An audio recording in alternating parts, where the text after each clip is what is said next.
இன்ஸ்டியூட்டை தேர்ந்தெடுத்து இதில் நீங்கள் சேர்ந்திருக்கிறதுக்கு ரொம்ப நன்றி. அதே சமயத்தில் அவங்க கூட இன்னைக்கு பார்த்தீங்கன்னா இன்னைக்கு இங்கிலீஷை பற்றி நம்ம முழுசாக எதுவும் பாடலாம் எதுவும் எடுத்த போதில்லை. என்னை பொறுத்த அளவில் வெறும் இன்ட்ரொடக்ஷன் தான், அதாவது வெறும் அறிமுக பாடம் தான் எடுக்க போகிறோம். என்ன ஃபுல்லாலாம் எடுக்க போகிறது கிடையாது. இன்னைக்கு அறிமுகம் வச்சுப்போம், நாளையிலிருந்து கிளாஸ். சரி, ஃபஸ்ட்டு இந்த கிளாஸ் ஆகிறதுக்கு முன்னாடி என்னை பற்றி நான் சில விஷயங்கள் உங்கள்கிட்ட சொல்கிறேன். இப்போ என்னை பற்றின்னு சொல்லும்போது என்னுடைய பெயர் வந்து ஈஷண்முகம். பிறந்து வளர்ந்தது எல்லாமே வந்து மெட்ராஸில் தான். விஜயத்தில் தான் பிறந்து வளர்ந்தது எல்லாமே. நான் படிச்சுட்டு இருக்கிறது இப்போ வந்து எம்பிஏ படிச்சுட்டு இருக்கேன். அதாவது பிகாம் முடிச்சுட்டு எம்காம் முடிச்சுட்டு இப்போ எம்பிஏ படிச்சுட்டு இருக்கேன். இப்போ இந்த கோர்ஸ் பார்த்தீங்கன்னா இது சாதாரணமாக நம்ம எடுத்த கிடையாது. லைக் ஒரு கிட்டத்தட்ட நான் இந்த கோர்ஸை வந்து 1992 நான் நடத்திப்பேன் இந்த கோர்ஸ் இங்கே. அண்ட் நம்ம கிளாஸில் பார்த்தீங்கன்னா கிட்டத்தட்ட வந்து 500 மாணவர்களுக்கு மேலே வரைக்கும் படித்து மிகுந்த ஆர்வத்துடனும் முயற்சியுடனும் படித்ததுனால இப்போ நல்ல பலன் பெற்றிருக்காங்க. அதே பலன் வந்து உங்களுக்கும் கிடைக்கும்னு சொல்லிட்டு எதிர்பார்க்குறேன். இப்போ கிளாஸ் அப்படின்னு சொன்னாலே இப்போ நான் மட்டும் நடத்தினாலும் பத்தாது, உங்களுடைய முயற்சியும் தேவை. அதாவது என்னுடைய பயிற்சி மட்டும் பத்தாது, உங்கள் முயற்சியும் தேவை. அது நீங்கள் என்னென்ன முயற்சிகள் எடுக்கணுன்றது நான் கிளாஸில் வந்து அப்பப்போ நானே சொல்லுவேன் என்னென்ன பண்ணணும்னு சொல்லிட்டு. அதை மட்டும் நீங்கள் பண்ணால் போதும், எக்ஸ்ட்ரா நீங்கள் எதுவும் பண்ண வேணாம். அதாவது சரியாக சொல்ல போனால் ஒரு நாளைக்கு நீங்கள் ஒரு அரை மணி நேரம் இதுக்காக நீங்கள் ஒதுக்கினா போதும், அதிகமாக ஒன்றும் வேணாம். சரி, இப்போ இந்த கிளாஸ் நம்ம ஆரம்பிக்கிறதுக்கு முன்னாடி இப்போ இங்கிலீஷை பற்றி அதாவது சில வார்த்தைகள் உங்களுக்கு சொல்லுங்கள், சில விஷயங்கள் நீங்கள் தெரிஞ்சுக்கணும் இங்கிலீஷை பற்றி. அது ரொம்ப அவசியம். இங்கிலீஷை பற்றி என்ன தெரிஞ்சுக்கணும்னா ஏற்கனவே உங்களுக்கு தெரிஞ்ச லாங்குவேஜ் தான். அதாவது பார்த்தீங்கன்னா இந்த லாங்குவேஜ் நீங்கள் புதுசு தான் ஒன்றும் கிடையாது உங்களுக்கு. அதாவது ஒரு ஹிந்தி மாதிரியோ, ஹிந்தின்றது பார்த்தீங்கன்னா முதல்ல நீங்கள் அதாவது ஃபஸ்ட்லேருந்து நீங்கள் ஆரம்பிக்கணும். இப்போ இங்கிலீஷ்லாம் அப்படி கிடையாது, ஏற்கனவே உங்களுக்கு எல்லாமே தெரியும். 3rd 4th 5th 6th இந்த மாதிரி வந்து ஒவ்வொரு ஸ்டாண்டர்ட்லேயும் இங்கிலீஷ் உங்களுக்கு ஒரு சப்ஜெக்டாக தான் வந்திருக்கு, ரைட்டா?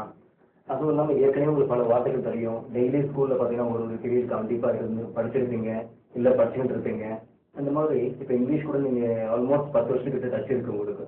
அதனால் இந்த லாங்குவேஜ் உங்களுக்கு புதுசுலாம் கிடையாது. அதனால் நீங்கள் நம்பிக்கையோடு இருக்கலாம், அதை கற்றுக்க முடியும் அப்படின்னு சொல்லிட்டு. இப்போ இந்த கிளாஸ் பார்த்தீங்கன்னா இந்த கிளாஸ் நீங்கள் படித்து இது 2 months கோர்ஸ் எல்லாருக்கும் தெரியும் நினைக்கிறேன். அண்ட் அந்த கிளாஸ் நீங்கள் படித்து முடிக்கும் போது பார்த்தீங்கன்னா நீங்கள் இங்கிலீஷ் பேசுறதுக்கு எழுதுறதுக்கு படிக்கிறதுக்கு எல்லாமே முடியும். இது எப்படி நான் நம்பிக்கையாக சொல்கிறேன்னு சொன்னால், இது வரைக்கும் நம்ம கிளாஸில் படித்த ஸ்டூடெண்ட்ஸில் வந்து ஸ்டூடெண்ட்ஸை நிரூபிச்சிருக்காங்க அதெல்லாம். ஏன்னா இப்போ நீங்கள் ஏற்கனவே இந்த கிளாஸில் படித்த ஸ்டூடெண்ட்ஸ் நீங்கள் கேட்டு பார்த்தா இதுதான் தெரியும். ஓகே, இப்போ கிளாஸ் பற்றி பார்த்தீங்கன்னா முதல்ல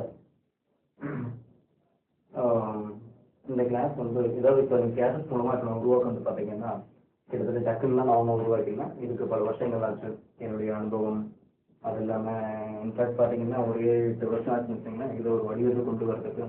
அதுவும் இல்லாமல் இங்கிலீஷில் வந்து நிறைய கிராமர் புக்ஸ்லாம் இருக்குது. சில புக்ஸ்லாம் பார்த்தீங்கன்னா அப்படியே கிராமரை அப்படியே இங்கிலீஷில் உள்ள கிராமர் அப்படியே தமிழில் டிரான்ஸ்லேட் பண்ணியிருப்பாங்க. அப்படி இல்லைன்னு சொன்னால் பார்த்தீங்கன்னா சில இங்கிலீஷ் கிராமர் புக் இருக்கும். அந்த புக்கில் என்னென்னா இங்கிலீஷை வந்து இங்கிலீஷ்லேயே சொல்லி கொடுத்துருப்பாங்க. கண்டிப்பாக நமக்கு அதெல்லாம் புரியாது. இப்போ நான் என்னென்னா இப்போ நானும் ஆக்சுவலாக எடுக்க போகிறது கிராமர் மூலமாக தான் எடுக்க போகிறேன். ஏன்னா கிராமர்னால் வந்து ஃபுல்லாக கிராமர் தான். கிராமர்லாம் பயந்துடாதீங்க, இது ரொம்ப சுலபமாக இருக்கும். எந்த அளவுக்கு இந்த இங்கிலீஷ் கிராமர் வந்து சுலபமாக சொல்லித்தர போகிறோம் அந்த அளவுக்கு சொல்லித்தர முடியுமோ அந்த அளவுக்கு சொல்லுவேன்.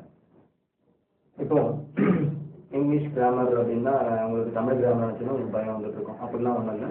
இப்போ இங்கிலீஷ் கிராமராக நம்ம எல்லாமே பார்க்க போகிறது கிடையாது. இங்கிலீஷ் கிராமரில் அதாவது நம்ம இங்கிலீஷ் பேசுறதுக்கு எழுதுறதுக்கு படிக்கிறதுக்கு தேவையான விஷயங்கள் என்னவோ அதை வரைக்கும் எடுத்துட்டு நம்ம இப்போ டிஸ்கஸ் பண்ண போகிறோம். சரி, இப்போ அதுக்கு முன்னாடி இங்கிலீஷ் ஓகே இங்கிலீஷுடைய இப்போ நன்மைகள்லாம் பார்க்கலாம்ப்பா. இங்கிலீஷில் நன்மைகள் சொல்லணும்னு எவ்வளோ நன்மைகள் இருக்குது உங்களுக்கு தெரியும். அது என்னென்ன நன்மைகள் சொல்லிட்டு அதாவது நீங்கள் வந்து மேல் படிக்கிறதுக்கு ரொம்ப ரொம்ப அவசியம். ஏன் 10th ஸ்டாண்டர்டில் இங்கிலீஷில் பாஸ் பண்ணால் கூட இங்கிலீஷ் கிராமர் அவசியம். இப்போ நம்ம கிளாஸில் எடுக்கப்படுற பாடத்துலேருந்து மட்டுமே கிட்டத்தட்ட 40 மார்க் டைரெக்டாக அவனே கேட்டுருவோம். கிளாஸில் நம்ம என்ன எடுத்துறோமோ அதை மட்டும் நீங்கள் கவனிச்சா போதும், கிட்டத்தட்ட 40 மார்க் வந்து ஈஸியாக எடுத்துடலாம். இதே போல தான் ப்ளஸ் டூ செகண்ட் பேப்பர்லாம் பார்த்தீங்கன்னா நீங்கள் கண்டிப்பாக வந்து 40 அல்லது 50 மார்க் நம்ம சொல்லிக்கிற விஷயங்களை மட்டும் நீங்கள் படித்தா போதும், அதிலேயே நீங்கள் எடுத்துடலாம். ப்ளஸ் நம்ம இது வரைக்கும் பார்த்தோம்னா இது வரைக்கும் நம்ம எல்லா ஸ்டூடெண்ட்ஸும் அதாவது தமிழ் மீடியம் ஸ்டூடெண்ட்ஸ் எல்லாருமே படிக்கிறது எது அப்படின்னு சொன்னால் இங்கிலீஷ் வந்து பைஹார்ட் பண்ணுறாங்க. பைஹார்ட் பண்ணுறாங்கன்னா அதாவது மனப்பாடமாக படிக்க வேண்டியது. எப்படி மனப்பாடமாக வந்து மீனிங் தெரியாமல் அப்படியே படிக்க வேண்டியது. புக்கை எடுத்துப்பாங்க, என்ன he is going to இப்படி படிப்பாங்க. உண்மையிலேயே படிக்க வேண்டியது அப்படி கிடையாது. he is going to என்ன அர்த்தம்? he is going temple இது 4 முறை அப்படியே நீங்கள் மனப்பாடம் பண்ணாலும் தெரியும் கிடையாது. அதுக்கு மீனிங் என்னன்னு தெரியணும். ஹி இஸ் கோயிங் டெம்பிள்னா அர்த்தம் தெரியணும். அதாவது ஹி இஸ் கோயிங் டெம்பிள்னா அவன் கோவிலுக்கு போய் கொண்டிருக்கிறான். இதான் இது தெரியாம நீங்க வெறும் மனப்பாடம் பண்ண எந்த விதமான பிரயோஜனம் இல்லை. சரி, முதல்ல அந்த அப்ரோச் மாற்றணும். அந்த அப்ரோச் எல்லாமே நான் சொல்லித்தரேன். கிளாஸ் நீங்க முடிக்கும் போது ஒரு செகண்ட் மைண்ட் லாஸ்ட் கோர்ஸ் முடியும் போது, கோர்ஸ் முடியறப்ப நான் சொல்லுவேன் நீங்க எந்த மாதிரி, அதாவது இது வரைக்கும் நீங்க படிச்ச மெத்தட் வேறு, அப்ரோச் வேறு. இது எல்லாமே நான் கிளாஸ் 2 months முடிச்ச பிறகு அதெல்லாம் நீங்க மாத்திக்கணும். நானே சொல்லுவேன் உங்களுக்கு எப்படி மாத்திக்கணும், அப்ரோச் என்ன பண்ணணும், இப்போ புரிஞ்சுட்டு வெளியே எப்படி படிக்கிறது, இது எல்லாமே நான் உங்களுக்கு கிளாஸ் சொல்லி தருவேன். சரி, இப்போ இந்த இங்கிலீஷ் கற்றுக்கிறதுனால என்னென்ன யூசேஜ் உங்களுக்கு தெரியும், என்னுடைய பயன்கள்லாம் தெரியும், அது சொல்றேன் பாருங்க. இப்போ 10th அல்லது +2 வரைக்கும் தான் நீங்க ஓரளவுக்கு மேனேஜ் பண்ண முடியும்ப்பா, ஓரளவு சமாளிக்க முடியாதுன்னு வச்சுங்களேன். அதே 10th +2 நீங்க பாஸ் பண்ணா கூட இங்கிலீஷ் ரொம்ப, இந்த கோர்ஸ் ரொம்ப அவசியம். இப்போ 10th அப்புறம் நீங்க போயிடுறீங்கப்பா, அதாவது ஒரு பிஎஸ்சி, டிஎஸ்சி, டிஏ, பிகாம் அல்லது எம்ஏ, எம்எஸ்சி, எம்காம் இந்த மாதிரி மேலே படிக்கிறீங்க. இன்னும் நிறைய கோர்ஸ் இருக்கு, எவ்வளோ ப்ரொஃபஷனல் கோர்ஸ்லாம் இருக்கு. ப்ரொஃபஷனல் கோர்ஸ் தான் மேல் படிப்புகள், அதாவது என்ன சொல்லலாம், எம்பிபிஎஸ் இருக்கு, டிஇ இருக்கு, ஐஏஎஸ் இருக்கு, ஐபிஎஸ் இருக்கு, ஐஎஃப்எஸ் இருக்கு, டிஎல் இருக்கு, எம்பிஏ இருக்கு, சிஏ இருக்கு, ஏசிஎஸ் இருக்கு, ஐசிஎஸ் இருக்கு, இந்த மாதிரி சொல்லிக்கிட்டே போகலாம். இந்த கோர்ஸ்லாம் படிக்கணும் இங்கிலீஷ் ரொம்ப ரொம்ப அவசியம். இந்த கோர்ஸ்லாம் படிக்கணும் கண்டிப்பா இங்கிலீஷ் ரொம்ப ரொம்ப அவசியம். நீங்க எல்லாம் நீங்க படிக்கிறவங்க கேட்டு பாருங்க. என்ன இப்ப நீங்க எம்பிபிஎஸ் படிக்கிற ஸ்டூடெண்ட் வந்து தமிழ்ல கிடையாது உண்மையிலே. ஏன் ஐஏஎஸ்லாம் இருக்கலாம் சில, இப்ப நான் சொன்ன கோர்ஸ்லேயே பாத்தீங்கன்னா சில கோர்ஸ் நீங்க தமிழ்ல எழுதலாம், தமிழ்ல எழுதி நீங்க பாஸ் பண்ணலாம். பட் தமிழ் எழுதி பாஸ் பண்ணதால எந்த விதமான யூஸ் ஆகாது நீங்க தெரிஞ்சுக்கணும். முதல்ல தமிழ் எழுதி பாஸ் பண்ணிடலாம், கையில நீங்க டிகிரி வச்சிருக்கீங்க, நீங்க எம்காம், எம்ஏ இந்த மாதிரி கையில டிகிரி வச்சுட்டு எனக்கு இங்கிலீஷ் தெரியாதுன்னு சொன்னா யாரும் ஒத்துக்க மாட்டாங்க. கேட்பாங்க உங்களுக்கு யாரையா டிகிரி கொடுத்தது இது கூட தெரியாம பட்டம் வாங்கியிருக்கேன் அப்படின்னு கேட்போம்.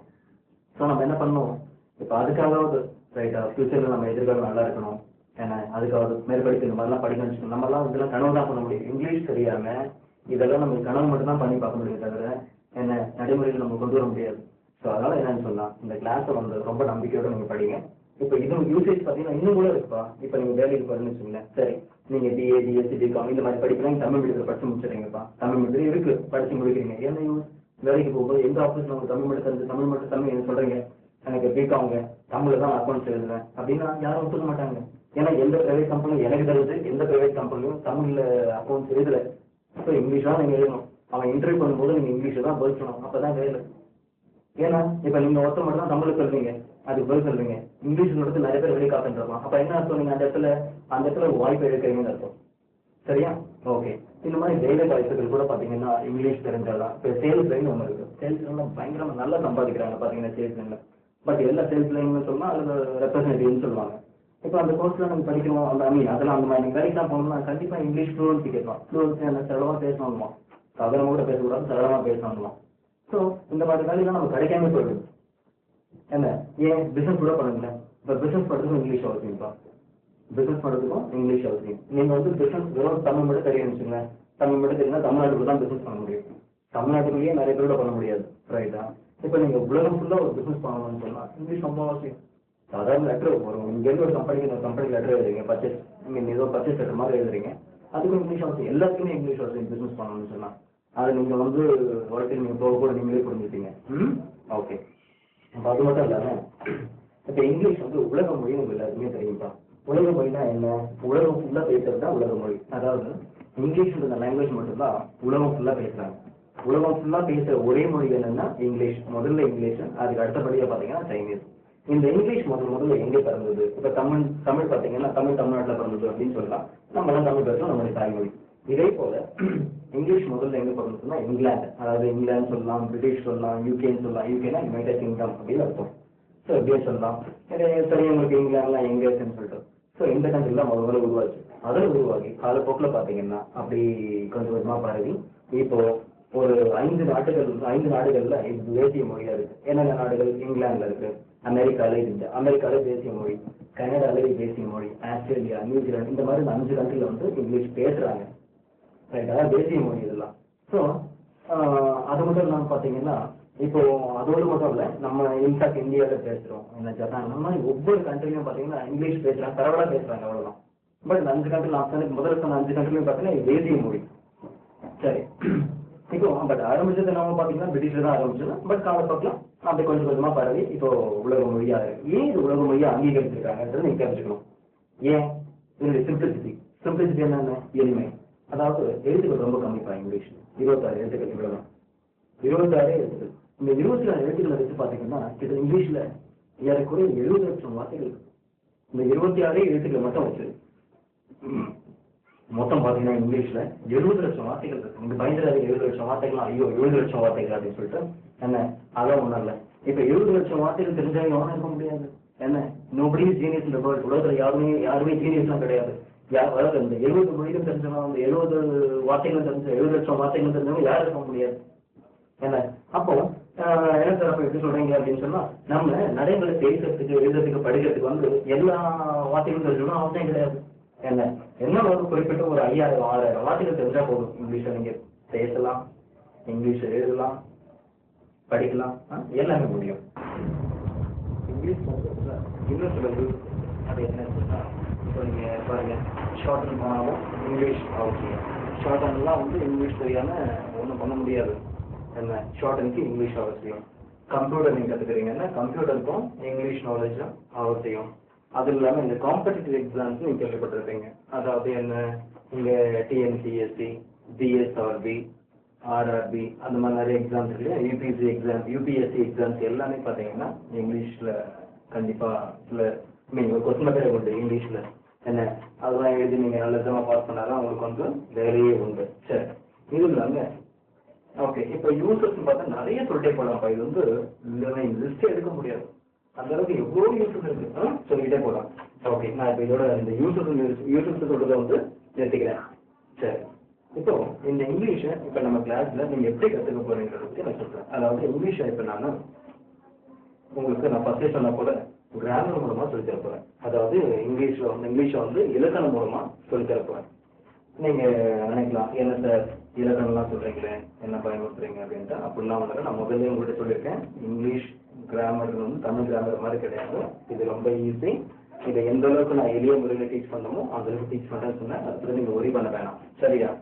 ஓகே, நீங்க கேட்கலாம், ஏன் சார் இங்கிலீஷ் கிராமர் இல்லாம கத்துக்க முடியாது? அதாவது கிராமரே கத்துக்காம நேரடியா இங்கிலீஷ் நீங்க பேசுறதுக்கு, எழுதுறதுக்கு, படிக்கிறதுக்கு சொல்லி தர மாட்டீங்களா அப்படின்னா சொல்லுங்க. வரீங்க நீங்க சொல்லலாம் உடனே, என்ன சார் கிராமரே இல்லாமலாம் கத்துக்கலாமே நான் அப்படின்னு சொல்லிட்டு நீங்க ஒரு விஷயம் சொல்லலாம். அதாவது எங்க வீட்டு பக்கத்துல ஒருத்தர், அதாவது நீங்க சொல்றது இப்போ எங்க வீட்டுல பக்கத்துல ஒருத்தர் தெலுங்குக்காரர். இப்போ அவர் பாத்தீங்கன்னா ஆந்திரால இருந்து வந்தாரு, 6 மாசமா ஆச்சு.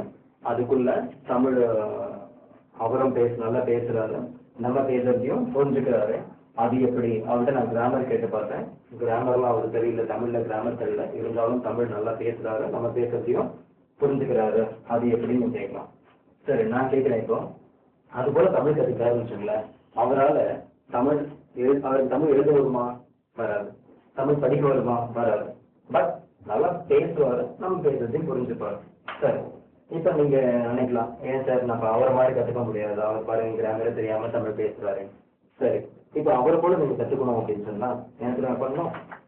அதாவது இப்ப எப்படி தெலுங்கு ஆந்திரால இருந்து ஒருத்தர் இங்க 6 மாசம் இருந்து கத்துக்கிறவரோ, தமிழ் கத்துக்கிறவரோ, அதே போல இப்ப நம்ம என்ன பண்ணணும், இங்கிலீஷ் பேசுற கண்ட்ரில போயிட்டு ஒரு 6 மாசம் இருக்கணும். கொஞ்சம் யோசிச்சு பாருங்க. 6 மாசம் போது பாத்தீங்கன்னா ஒரு அமெரிக்காலயோ இல்ல பிரிட்டிஷ்லயோ இல்ல ஆஸ்திரேலியாலயோ இருந்து ஒரு 6 மாசம் இருந்து இங்கிலீஷ் கத்துக்கணும் அப்படின்னா இஸ் இட் பிராக்டிகலி பாசிபிள்? முடியுமா? நடைமுறைக்கு எல்லாம் ஒத்து வருமா? 6 மாசம் என்ன சார்ஜ் ஆகுதுன்னா அது முடியாது. சரி, இப்ப நீங்க அப்படியே இங்கிலீஷ் கத்துக்கிட்டா கூட, எப்படி அந்த மெத்தட்ல நீங்க இங்கிலீஷ் கத்துக்கிட்டா கூட உங்களுக்கு இங்கிலீஷ் பேசதான் வரும், பட் இங்கிலீஷ் எழுத வராது, படிக்க வராது. எப்படி இப்போ ஒரு தெலுங்குக்காரன் நீங்க கத்துக்கிட்டாருன்னா அது எழுத வராது, படிக்க வராது, பேச வர தமிழ, அதே போலதான் உங்க நிலைமையே ஆயிடும். சரி, கையில நீங்க டிகிரியை வச்சுட்டு எனக்கு இங்கிலீஷ் பேசதான் வரும், எழுத வராது, படிக்க வராதுன்னு சொல்ல முடியுமா? கொஞ்சம் யோசிச்சு பாருங்க. அது முடியாது. அப்ப என்ன பண்ணணும், நீங்க கண்டிப்பா கிராமர் மூலமா தான் கத்துக்கணும், வேற வழியே கிடையாது. சரி, நீங்க இன்னொரு கூட சொல்லலாம், ஏன் சார் கிராமர் இல்லாம எங்க மாமா பையன் ஒருத்தன், அவன் பாத்தீங்கன்னா கிராமரே தெரியல, அவனுக்கு இங்கிலீஷ் எழுதுறான், பேசுறான், படிக்கிறான், என்ன ஒண்ணு அவன் படிச்சது இங்கிலீஷ் மீடியம், ஏன் அவனை போல இப்ப நான் கத்துக்க முடியாது அப்படின்னு நான் கேட்கிறேன்ப்பா.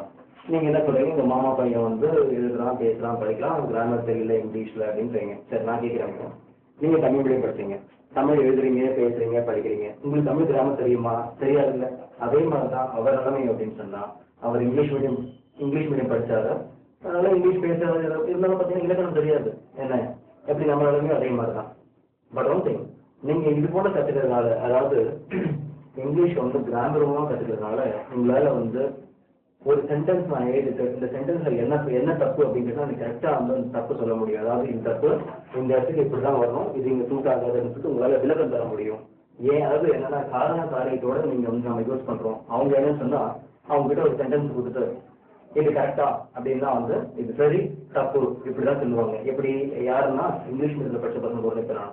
இங்கிலீஷ் மீடியத்தில் படிச்ச பையனை பார்த்தீங்கன்னா அவன் ஒரு சென்டென்ஸ் எழுதி போடுறது சரியா தப்பான்னு தான் சொல்லுவேன் தவிர இது சரியா தப்பான்னு சொல்லுவான். மற்றபடி வந்து இதுல ஏன் தப்புன்னு சொல்ல தெரியாது. பட் இப்ப நீங்க கிராமர்லாம் கத்துக்கிறதால இதான் பிளஸ் பாயிண்ட். என்ன தப்புன்னு சொல்ல முடியும், ஏன் தப்புன்னு சொல்ல முடியும். ஓகே, இப்போ நம்ம எந்த ஒரு காரியம் எடுக்கிறதுக்கு முன்னாடியும் முதல்ல நம்பிக்கை வேணும்ப்பா. அதுவும் முக்கியமா தன்னம்பிக்கை வேணும். இப்போ தன்னம்பிக்கைன்னு பாத்தீங்கன்னா இந்த காலத்து மாணவர்கிட்ட வந்து ரொம்ப கம்மின்னா இல்லவே இல்லைன்னு கூட சொல்லலாம். தன்னம்பிக்கை இல்லாமலாம் இவ்வளவு இருக்காங்க. தன்னம்பிக்கைன்றது என்ன? அதாவது தன்னால ஒரு செயல் செய்ய முடியும்ன்றது, அது நம்ம வந்து நம்ம மேல நம்பிக்கை இருக்கிறது தன்னம்பிக்கை. நான் வந்து ஒரு செயல் செய்யறேன்னு வச்சுங்களேன், நான் முதல்ல வந்து எனக்கு என் மேல நம்பிக்கை வேணும். சரி நம்மளால இந்த செயலை செய்ய முடியும், சரி சைக்கிள் நம்மளால ஓட்ட முடியும், சைக்கிள் நம்மளால அந்த மாதிரி வந்து ஒரு நம்பிக்கை நமக்கு மேலேயும் வந்து நம்ம மேலேயும் நம்பிக்கை இருக்கிறது தான் வந்து தன்னம்பிக்கை அப்படின்னு சொல்லுவோம். சரி, இப்போ தன்னம்பிக்கை அப்படின்னா இப்போ தன்னம்பிக்கைலாம் இல்லாம வந்து உலகத்துல வந்து எந்த சாதனையும் உருவாகி இருக்க முடியாது. உலகத்துல மிகப்பெரிய நினைக்கிற பல சாதனைகள் உருவாகி இருக்கு. என்ன இப்போ இங்கிலீஷ் நீங்க படிச்சு நீங்க இங்கிலீஷ் நல்லா பேசி என்ன எழுதி படிக்கிறீங்கன்னா இதுவும் பெரிய சாதனை தான். ரைட்டா? ஓகே. இப்போ நிறைய பசங்க பாத்தீங்கன்னா என்ன தெரியுமா சொல்றாங்க, சார் நான் இங்கிலீஷ் மீடியம் நான் தமிழ் மீடியம் படித்தேன் அதனால எனக்கு இங்கிலீஷ் வரல, நான் மட்டும் இங்கிலீஷ் மீடியம் படிச்சிருந்தேன் இங்கிலீஷ் நல்லா பேசுவேன். அதெல்லாம் அப்படிலாம் ஒன்றும் கிடையாது. என்ன இங்கிலீஷ் மீடியமா தமிழ் மீடியம் கிடையாது. நீங்க எந்த அளவுக்கு முயற்சி எடுக்கிறீங்களோ என்ன அதை பொறுத்து தான் இருக்கும். இன்னும் தெரிஞ்சுங்க, ஒரு இங்கிலீஷ் மீடியம் ஸ்டூடெண்ட் வந்து இங்கிலீஷ் பேசுறதுல அவர் ஒன்றும் ஆச்சரியம் கிடையாது. ஆனா ஒரு தமிழ் மீடியம் ஸ்டூடெண்ட் என்ன இங்கிலீஷ் இது போல கற்றுக்கிட்டு அவன் இங்கிலீஷ் பேசுறான்னா அதான் ஆச்சரியம், அதான் பாராட்டப்படக்கூடிய விஷயம். அதான் என்ன இப்போ உங்களுக்கே தெரிய நினைக்கிறேன், 2 வருஷத்துக்கு முன்னாடி என்ன எவரெஸ்ட் வந்து உங்களுக்கு தெரிய எவரெஸ்ட் மலை எவ்வளவு பெரிய ஏறி இருக்காங்க. ஆனா இப்ப 2 வருஷத்துக்கு முன்னாடி பாத்தீங்கன்னா எவரெஸ்ட் மலை ஏறது வந்து ஒரு ஹேண்டிகேப், அதாவது 2 காலும் கிடையாது. 2 காலம் இல்லாம எப்படின்னா வெறும் பிளாஸ்டிக் கால் வச்சுட்டு வெறும் பிளாஸ்டிக் கால் கட்டிக்கிட்டு என்ன எவரெஸ்ட் மலை ஏறி இருக்காரு. இப்போ பொதுவாகவே வந்து எவரெஸ்ட் மலை ஏறுறது சாதனை தான், நானும் ஒத்துக்கிறேன். ஆனா ஒரு கால் இல்லாதவங்க பிளாஸ்டிக் கால் அதாவது ஆர்டிபிஷியல் லெக் வச்சுட்டு ஒருத்தர் எடுத்தாங்கன்னா இது மகத்தான சாதனை. அதுவும் சாதனை, ஆனா இது மகத்தான சாதனை. உங்களுக்கு தெரிஞ்சு கண்ணு இல்லாதவங்க எல்லாம் வந்து இப்போ வந்து எவ்வளவு படிச்சிருக்காங்க, கிளாஸ் கூட இருக்கிறாங்க. ஏன் எம்ஏ படிச்சிருக்காங்க, எம்எஸ்சி படிச்சிருக்காங்க, எம்காம் இந்த மாதிரி பெரிய படிப்புலாம் படிச்சிருக்காங்க. கண்ணு இல்லாதவங்க என்ன கண்ணு இருக்கணும், எம்ஏ எம்எஸ்சி படிக்கலாம் என்ன, அது சாதனை இல்லை. பட் மகத்தான சாதனை என்னன்னா இதான். சரி, இது போல எந்த ஒரு காரியம் செய்யறது இப்ப இவங்க எல்லாம் எப்படி செஞ்சாங்க அப்படின்னு சொன்னா வந்து தன்னம்பிக்கை தான் அவசியம். ரைட்டா? இப்ப நான் ஃபர்ஸ்ட் டைம் வீடு சொன்னேன், ஃபர்ஸ்ட் இப்ப நான் உங்களுக்கு கொஞ்ச நேரம் முன்னாடி கூட சொன்னேன். அதாவது இப்போ இங்கிலீஷ் பேசுறதுக்கு இங்கிலீஷ் மீடியம் பையன் தான் வந்து இங்கிலீஷ் பேச முடியும் அப்படிலாம் ஒன்றும் கிடையாது. தமிழ் மீடியம் பையனும் பேசலாம்னு சொல்லிட்டு உதாரணத்துக்கு நிறைய சொல்லலாம். கொஞ்சம் யோசிச்சு பாருங்க. இப்போ பேரறிஞர் அண்ணா வந்து உங்க எல்லாருக்குமே தெரியும், காந்தி தெரியும், இந்த மாதிரி நிறைய பேர் உங்களுக்கு தெரியும், பெரிய பெரிய ஆளுங்கெல்லாம் தெரியும். இப்போ இவங்கெல்லாம் அந்த காலத்துல படிக்கும்போது இவங்கெல்லாம் படிக்கும்போது இங்கிலீஷ் மீடியம் படிச்சாங்க. ஏன் அண்ணா பேர் எடுத்துங்களேன், அவர் உங்களுக்கு தெரியும் எங்க பிறந்து வளர்ந்தான்னு சொல்லிட்டு காஞ்சிபுரத்துல அவர் படிச்சது பாத்தீங்கன்னா சாதாரண ஊராட்சி ஒன்றிய துவக்கப்பள்ளி. அந்த காலத்துல காஞ்சிபுரத்துல எந்த சிபிஎஸ்சி ஸ்கூல் இருந்தது, எந்த மெட்ரிகுலேஷன் ஸ்கூல் இருந்தது, எந்த இங்கிலீஷ் மீடியம் கிடையாது. அந்த காலத்துல அவர் படிச்சது சாதாரண ஊராட்சி ஒன்றிய துவக்கப்பள்ளியில படிச்சுட்டு அதுக்கப்புறமா வந்து அவரை தன்னுடைய சொந்த முயற்சியிலையும் தன்னம்பிக்கை வச்சுதான் வந்து இந்த அளவுக்கு எவ்வளவு முன்னாடியும் காந்தியுடைய அண்ணாவுடைய ஆங்கில பணம் பத்தி நான் சொல்ல வேணாம். அதே மாதிரி இப்போ மன்மோகன் சிங் நினைக்கிறவங்க எல்லாருக்கும் ஃபினான்ஸ் மினிஸ்டர், இப்போதைய ஃபினான்ஸ் மினிஸ்டர் அவர் மன்மோகன் சிங். இப்போ மன்மோகன் சிங் பாத்தீங்கன்னா வந்து அவர் படிச்சது வந்து அவருடைய தாய்மொழியில படிச்சாரு. இப்போ நம்ம எப்படி நம்ம சப்ஜெக்ட்லாம் நம்ம தாய்மொழி தமிழ்ல படிச்சோம் இல்லையா, அதே மாதிரி அவர் பாத்தீங்கன்னா வந்து அவருடைய தாய்மொழியில அவருடைய சப்ஜெக்ட்லாம் படிச்சாரு. இப்போ பாருங்க என்ன இங்கிலீஷ் தான் பேசுவார். டாக்டரேட் பிஹெச்டி வாங்கியிருக்காரு எக்கனாமிக்ஸ்ல. ஆக்ஸ்போர்ட் யூனிவர்சிட்டி எல்லாருக்கும் தெரிய நினைக்கிறேன் லண்டன்ல. ஸோ இங்கிலாந்துல இருக்கிற ஆக்ஸ்போர்ட் யூனிவர்சிட்டியில வந்து ப்ரொஃபஸராக இருந்தாரு. ஸோ இந்த மாதிரி நிறைய பேர் சாதனை இந்த மாதிரி இங்கிலீஷ் அதாவது தமிழ் மீடியத்தில் அதாவது அவங்க ரீஜனல் லாங்குவேஜ்ல படிச்சு அதுக்கப்புறமா வந்து தமிழ் நல்லா ஃபர்ஸ்ட் கிளாஸா பண்ணவங்க எவ்வளவு இருக்காங்க. இப்பவே பாத்தீங்கன்னா எவ்வளவு பேர் பாத்தீங்க இப்போ கூட இருக்காங்கப்பா. ஏன்னா நீங்க அமெரிக்கா அந்த மாதிரிலாம் போய் பாத்தீங்கன்னா இப்போ நம்ம நாட்டுல அதாவது நம்ம தமிழ்நாட்டுல ஒரு சாதாரண விவசாய குடும்பத்துல பிறந்து வளர்ந்தவங்க எல்லாம் பாத்தீங்கன்னா இப்போ அமெரிக்கால பெரிய சயின்டிஸ்டாக இருக்காங்க, டாக்டரா இருக்காங்க, விவசாய குடும்பத்துல பிறந்து வளர்ந்தவங்க. அதெல்லாம் எப்படின்னு சொன்னா வெறும் முயற்சி தான் வரும். அதே மாதிரி உங்களுக்கு நீங்களே என்னன்னு சொன்னா முயற்சி வச்சா எதுவுமே செய்ய முடியும். அதாவது நமக்கு என்னன்னா ஒரு விஷயத்தை நம்ம சாதிக்கிறதுக்கு முன்னாடி அந்த விஷயத்தை பார்த்தா நமக்கு பயமா இருக்கும். ஒன்ஸ் நீங்க அந்த சாதிச்சிட்டீங்கன்னு வச்சுங்களேன், அதுக்கப்புறம் சார் இவ்வளவு ஈஸியா இருக்கு, தெரிஞ்சிருந்தா நம்ம முன்னாடியே சாதிச்சிருக்கலாமே அப்படின்னு தோணும். ஒரு சின்ன உதாரணம் நீங்க வேணா பாருங்க. பாத்தீங்கன்னா ஒரு பையன் +2 படிப்பான். +2 படிக்கிற பையன்கிட்ட வந்து 10th படிக்கிற பையன் சொல்லுவான், ஐயோ டென்ஷன் பயமா இருக்கு, எனக்கு பப்ளிக் எக்ஸாம் எனக்கு பயமா இருக்குது, என்ன பண்றேன்னு தெரியல. அது +2 படிச்ச பையன் சொல்லுவான், என்னடா பெரிய டென்ஷன், அது என்ன பெருசு, நாங்கெல்லாம் பார்க்கலையா, ரொம்ப ஈஸி தான், தைரியமா எழுது அப்படின்னு சொல்லுவான். இவன் சொல்றதுக்கு காரணம் என்னன்னு சொன்னா, இவன் ஏற்கனவே இதை முடிச்சிடறேன், ஏற்கனவே இவன் இதை முடிச்சுட்டான், அதனால இவன் சொல்றான் என்ன ரொம்ப ஈஸி தான் சொல்லிட்டு. என்ன அப்ப என்னன்னா எந்த ஒரு செயலுமே பாத்தீங்கன்னா நீங்க முடிக்கிறதுக்கு முன்னாடி கஷ்டமா இருக்க மாதிரி ஃபீல் பண்ணுவீங்க, ரைட்டா? முடிச்ச பிறகு இவ்வளவு ஈஸியா இருக்கு, தெரிஞ்சா முன்னாடி பண்ணிருக்கலாம், அந்த மாதிரிலாம் தோணுவாங்க. ஏன் இப்ப நீங்க சைக்கிள் ஓட்டுறீங்கப்பா, இப்ப நீங்க சைக்கிள் ஓட்ட தெரியும், நீங்க உங்களுக்கு அது பெரிய விஷயம் கிடையாது. ஆனா சைக்கிள் ஓட்ட தெரியாது உங்களை பார்த்து ஆச்சரியப்படுவான், பரவாயில்ல நீ சைக்கிள்லாம் ஓட்டுற அப்படின்னுவான். நீங்க என்ன சொல்வீங்க, வாட சைக்கிள் ஓட்டுறதுலாம் பெரிய விஷயமா அப்படின்னு. ஆனா அவனுக்கு அது கூட ஓட்ட தெரியாது, அதனால அவனுக்கு பெரிய விஷயம். சைக்கிள்லாம் ஓட்டுற நான் நினைச்சிட்டு போனாங்க நமக்கு நாம சொல்லுவோம் என்ன பெரிய விஷயம் அப்படின்னு நாம சொல்லுவோம் அவங்ககிட்ட. இல்ல அதே போல பாத்தீங்கன்னா இப்போ இங்கிலீஷ் நான் கூட பாத்தீங்கன்னா 2-3 முறை சொல்லிட்டு பண்ணிட்டு இந்த கிளாஸ்லயே பாத்தீங்கன்னா ஆரம்பிச்சும் பாத்தீங்கன்னா 2 முறை சொல்லிட்டு ரொம்ப ஈஸின்னு சொல்லிட்டு. என்ன இப்ப நான் எப்படி ஈஸின்னு சொல்றேன்னா வந்து நான் ஏற்கனவே படிச்சேன், பேசுறேன், எழுதுறேன், அதனால பார்த்தீங்கன்னா நான் ஈஸின்னு சொல்றேன். அதே மாதிரி நீங்க இப்ப விஷயம் தெரிஞ்சுன்னு வச்சுங்களேன், அதாவது இப்ப இந்த 2 months கோர்ஸ் பண்ண பிறகு இப்படிதான் தெரிஞ்சிருந்தா அந்த கோர்ஸ் வந்து நம்ம முன்னாடியே பண்ணிருக்கலாமே, இவ்வளவு டிலே பண்ணிட்டேங்க அப்படின்னு தோணும். எனக்கு சரி இப்போ உங்க காலம் ஒன்றும் நடந்தில்ல, என்ன நல்ல நம்பிக்கையா படிக்கலாம். அப்புறம் இன்னொன்று தான் இந்த விஷயம் ஒரு ஆயிட்டு ஓகே. அப்புறம் இந்த கிளாஸ் நீங்க ஜாயின் பண்றீங்க, ஓகே, அதாவது நீங்க எல்லாருமே பாத்தீங்கன்னா ஒரு எதிர்பார்ப்போட சேர்ந்துருப்பீங்க. இப்போ கிளாஸ் நீங்க ஜாயின் பண்ண 7 நாட்கள்ல நீங்க ஒவ்வொருத்தரும் சொந்தமா ஒரு வாக்கியம் அமைக்கிற அளவுக்கு கொண்டு வரணும்.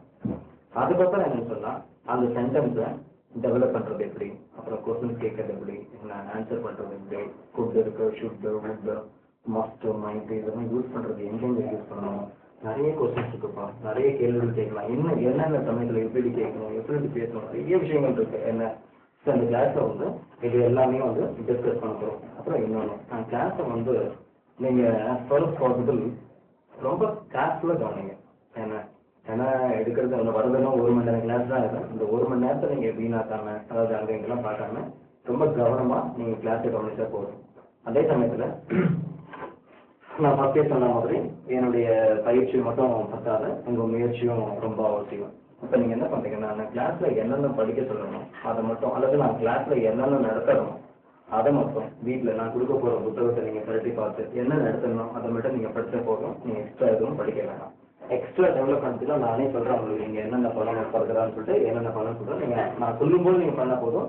இப்போ நீங்க பண்ண வேண்டியதுன்னு சொன்னா நான் நடத்துற போர்ஷன்ஸ் இருக்குல்ல, நான் நடத்துற போர்ஷன்ஸ் மட்டும் நீங்க வீட்டில் போயிட்டு சின்சியரா படிச்சா போதும், வேற எதுவும் வேணாம். ஓகே, தென் இப்படி என்னன்னு சொல்லுவேன். இந்த கிளாஸ் பார்த்தீங்கன்னா நான் சொல்லிட்டு உங்களுக்கு முன்னாடி எங்கள் கிராமத்தில் தான் எடுக்க போகிறோம் அப்படின்னு சொல்லிட்டு.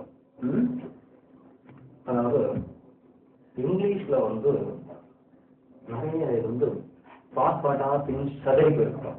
இப்போ நம்ம என்ன பண்ண போறோம்னா எல்லாத்தையும் ஒன்றா அசம்பிள் பண்ண போறோம். அசம்பிள் பண்ண போறோம்னா எப்படின்னா நீங்க பாருங்க, இப்போ நீங்க சின்ன பசங்க ஒரு இது இருக்கும்பா, அதாவது என்னன்னா அந்த பாட்டா சேர்ப்பாங்க. அதாவது ஒரு பிளைவுட்ல பாத்தீங்கன்னா பிளைவுட்ல அந்த சிங்கம் படத்தை ஊற்றி கட் பண்ணி பீஸஸா வச்சிருப்பாங்க. ஒரு பீஸஸா இருக்கும், தலை ஒரு தனியா இருக்கும், வால் தனியா இருக்கும், கால் தனியா இருக்கும், உடம்பு தனியா இருக்கும். சின்ன பசங்க என்ன பண்ணுவாங்க, அதை ஒண்ணா இணைப்பாங்க. இணைச்சு அப்படியே இணைச்சு பார்த்தீங்கன்னா கடைசியில வரும்போது ஒரு முழுமையான வடிவம் கிடைக்கும். அதாவது சிங்கம், புலி, அந்த மாதிரி ஒரு முழுமையான வடிவம் கிடைக்கும். சரியா? ஓகே. இப்போ நம்ம என்ன பண்ண போறோம்னா அதே மாதிரி தான் வச்சுக்கோங்க, ஏறக்குறைய அதே மாதிரி தான் வச்சுக்கலாம். இப்போ நான் என்ன பண்ண போறேன், தலையை தனியாக சொல்ல போறேன். இந்த தலையை எடுத்துட்டு இந்த இதா சிங்கத்தோட தலை, இது எப்பவும் முன்னாடி தான் வைக்கணும். அப்புறம் ஒரு வால் எடுத்துட்டு இங்க வரப்பா இதா சிங்கத்துடைய வால், இது எப்பவும் பின்னாடி தான் வரணும். அப்புறம் இது வந்து காலு, இது கீழே வரணும். இந்த மாதிரி பார்த்தா இருக்கும். இப்போ நான் சொல்லித்தரதுனா தனித்தனியாக டீச் பண்றோம்ப்பா, தனித்தனியாக டீச் பண்ணிட்டு அப்புறம் ஒண்ணா எப்படி சேர்க்கறது, அப்படியே சேர்த்து ஒண்ணா சேர்க்கறது. உங்களுக்கு தெரியும் நினைக்கிறேன். இப்போ தலைக்குன்னா தலைக்கு போடுறதுக்கு வால் சேர்க்க முடியாது, வாய்ப்புகள் எப்போ முடியாது. இந்த மாதிரி பாஸ்போர்ட்லாம் சேர்த்து அப்படியே ஒரு ஆங்கிலம்ன்றது முழுமையான வடிவத்துக்கு கொண்டு வருவோம்.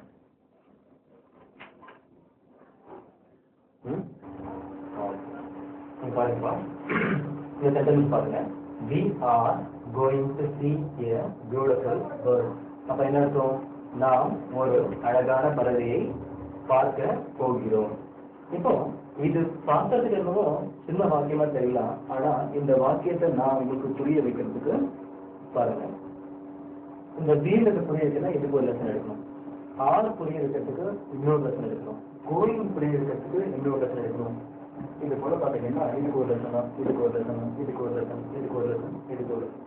இந்த மாதிரி ஒவ்வொரு வார்த்தையை நான் உங்களுக்கு எக்ஸ்பிளைன் பண்ணுறதுக்கு ஒவ்வொரு தனித்தனி பாடம் எடுக்கணும். அப்போ என்ன ஆகும்னா இந்த ஒரு வாக்கியம் நீங்களும் இது போல எழுதணும் அப்படின்னா இந்த 8 பாடம் முடிச்சாதான் உங்களாலும் இது போல சொந்தமா ஒரு வாக்கியம் எழுத முடியும். சரி, இப்போ என்ன பண்றீங்கன்னா நான் இந்த பாடம் எடுக்கும்போது தயவு செஞ்சு இதை பத்தி நீங்க யோசிக்க வேணாம். நான் இந்த பாடம் அதாவது ஃபர்ஸ்ட் லெசன் எடுக்கும்போது நீங்க 3வது இந்த கோயிங்கிற வார்த்தையை பார்த்து நீங்க சந்தேகப்படுறதோ இல்லை நீங்க இதை பத்தி நீங்க யோசிக்க வேணாம். நான் இதை எடுக்கிறேன்னா இந்த பாடத்தை எடுக்கிறேன்னா இது கவனிங்க. 2வது 6 பத்தி எடுக்கணும்னா இதை கவனிங்க. 3வது இது எடுக்கணும் இதை கவனிங்க. நான் இதை நடத்தும் போது இதை பத்தி நீங்க யோசிக்க வேணாம். என்ன அதே போல நான் இதை எடுக்கும்போது இதை பத்தி நீங்க யோசிக்க வேணாம். நான் என்ன நடத்தணும் அதை மட்டும் நீங்க கவனிச்சு நீங்க புரிஞ்சுக்கிட்டா போதும். என்ன நடத்த போறதை பத்தி நீங்க யோசிக்க வேணாம். ஏன்னா எல்லாமே நான் நடத்த போறதுலாம் எதையும் நான் விட போறது இல்லப்பா, எல்லாமே நடத்த போறேன். அந்த கடைசியில ஒரு புதுசா தெரியுமா இது கூட ஒரு கிளாஸ் எடுப்பேன். அதனால எதையும் நம்ம விட்ட போறது இல்லை, எல்லாத்தையும் நான் பார்க்க போறோம். என்ன ஒண்ணு கொஞ்சம் முன்ன பின்ன இருக்கும். எனக்கு தெரியும் கரெக்டா என்ன ஆர்டர்ல எதில் எடுக்கணும்னு சொல்லிட்டு அதாவது ஃபர்ஸ்ட் இயர் எடுக்கணும், செகண்ட் இயர் எடுக்கணும், தேர்ட் எடுக்கணும், அந்த மாதிரி ஒரு நல்ல ஆர்டர் தான் வச்சிருக்கேன். என்ன அதனால நீங்க இடத்துல வரி பண்ண வேணாம், எல்லாமே கவர் பண்ணேன். இதை நடத்தும் போது இது கவனிங்க, இதை நடத்தும் போது இது கவனிங்க போதும். அதுபோல நம்ம ஒன்று பார்த்து தெரிஞ்சே வரலாம்.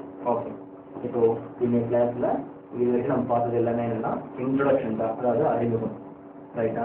இப்போ நம்ம இதோட இந்த கிளாஸை முடிப்போம். நம்ம எல்லாத்தையும் அப்ளிகேஷன்லாம் ஃபில் பண்ணிட்டு அப்ளிகேஷன் ஃபில் பண்ணிட்டு நம்ம நாளையிலேருந்து கிளாஸை நாளையிலேருந்து நான் லெசன் எடுக்க ஆரம்பிச்சிடலாம். நீங்கள் ரெகுலராக வந்தால் போதும். உங்ககிட்ட கேட்டுக்கிறதுலாம் என்னன்னு தெரியுமா, ஜஸ்ட் ரெகுலராக வாங்க. ஆஸ் ஃபாலோ நீங்கள் எந்த அளவுக்கு நீங்கள் முடியும் ஒரு 5 நிமிஷம் முன்னாடி என்ன கூட பரவாயில்ல, நீங்கள் ரெகுலராக வந்துடுங்க. ஏன்னா ரெகுலரிட்டி இஸ் வெரி வெரி இம்பார்ட்டன்ட். இப்போ பாருங்க, இன்னைக்கு நான் எடுக்கிற பாடத்துக்கும் ஏன் இந்த ரெகுலராக வாங்கன்னு 2 முறை சொல்கிறேன்னா, இன்னைக்கு எடுக்கிற பாடத்துக்கும் நாளைக்கு எடுக்க போகிற பாடத்துக்கும் சம்பந்தம் இருப்பாங்க, அதாவது லிங்க் இருக்கு. இப்போ நீங்கள் இன்னைக்கு ஒரு கிளாஸ் அட்டன் பண்ணுறீங்க, நாளைக்கு அட்டன் பண்ணுறீங்க, 4 நாளைக்கு வரல, அடுத்த நாள் வரீங்கன்னு வச்சுக்கோங்களேன், அந்த லிங்க் உங்களுக்கு கட் ஆகிடும். கஷ்டம் உங்களுக்கு தான். ஸோ அதனால் எந்த அளவுக்கு மேக்ஸிமம் எவ்வளோ ரெகுலராக வர முடியுமோ அந்த அளவுக்கு ரெகுலராக வாங்க. ஓகே, இதோட நான் கிளாஸை முடிக்கலாம். நம்ம நாளைக்கு பார்க்கலாம். தேங்க்யூ.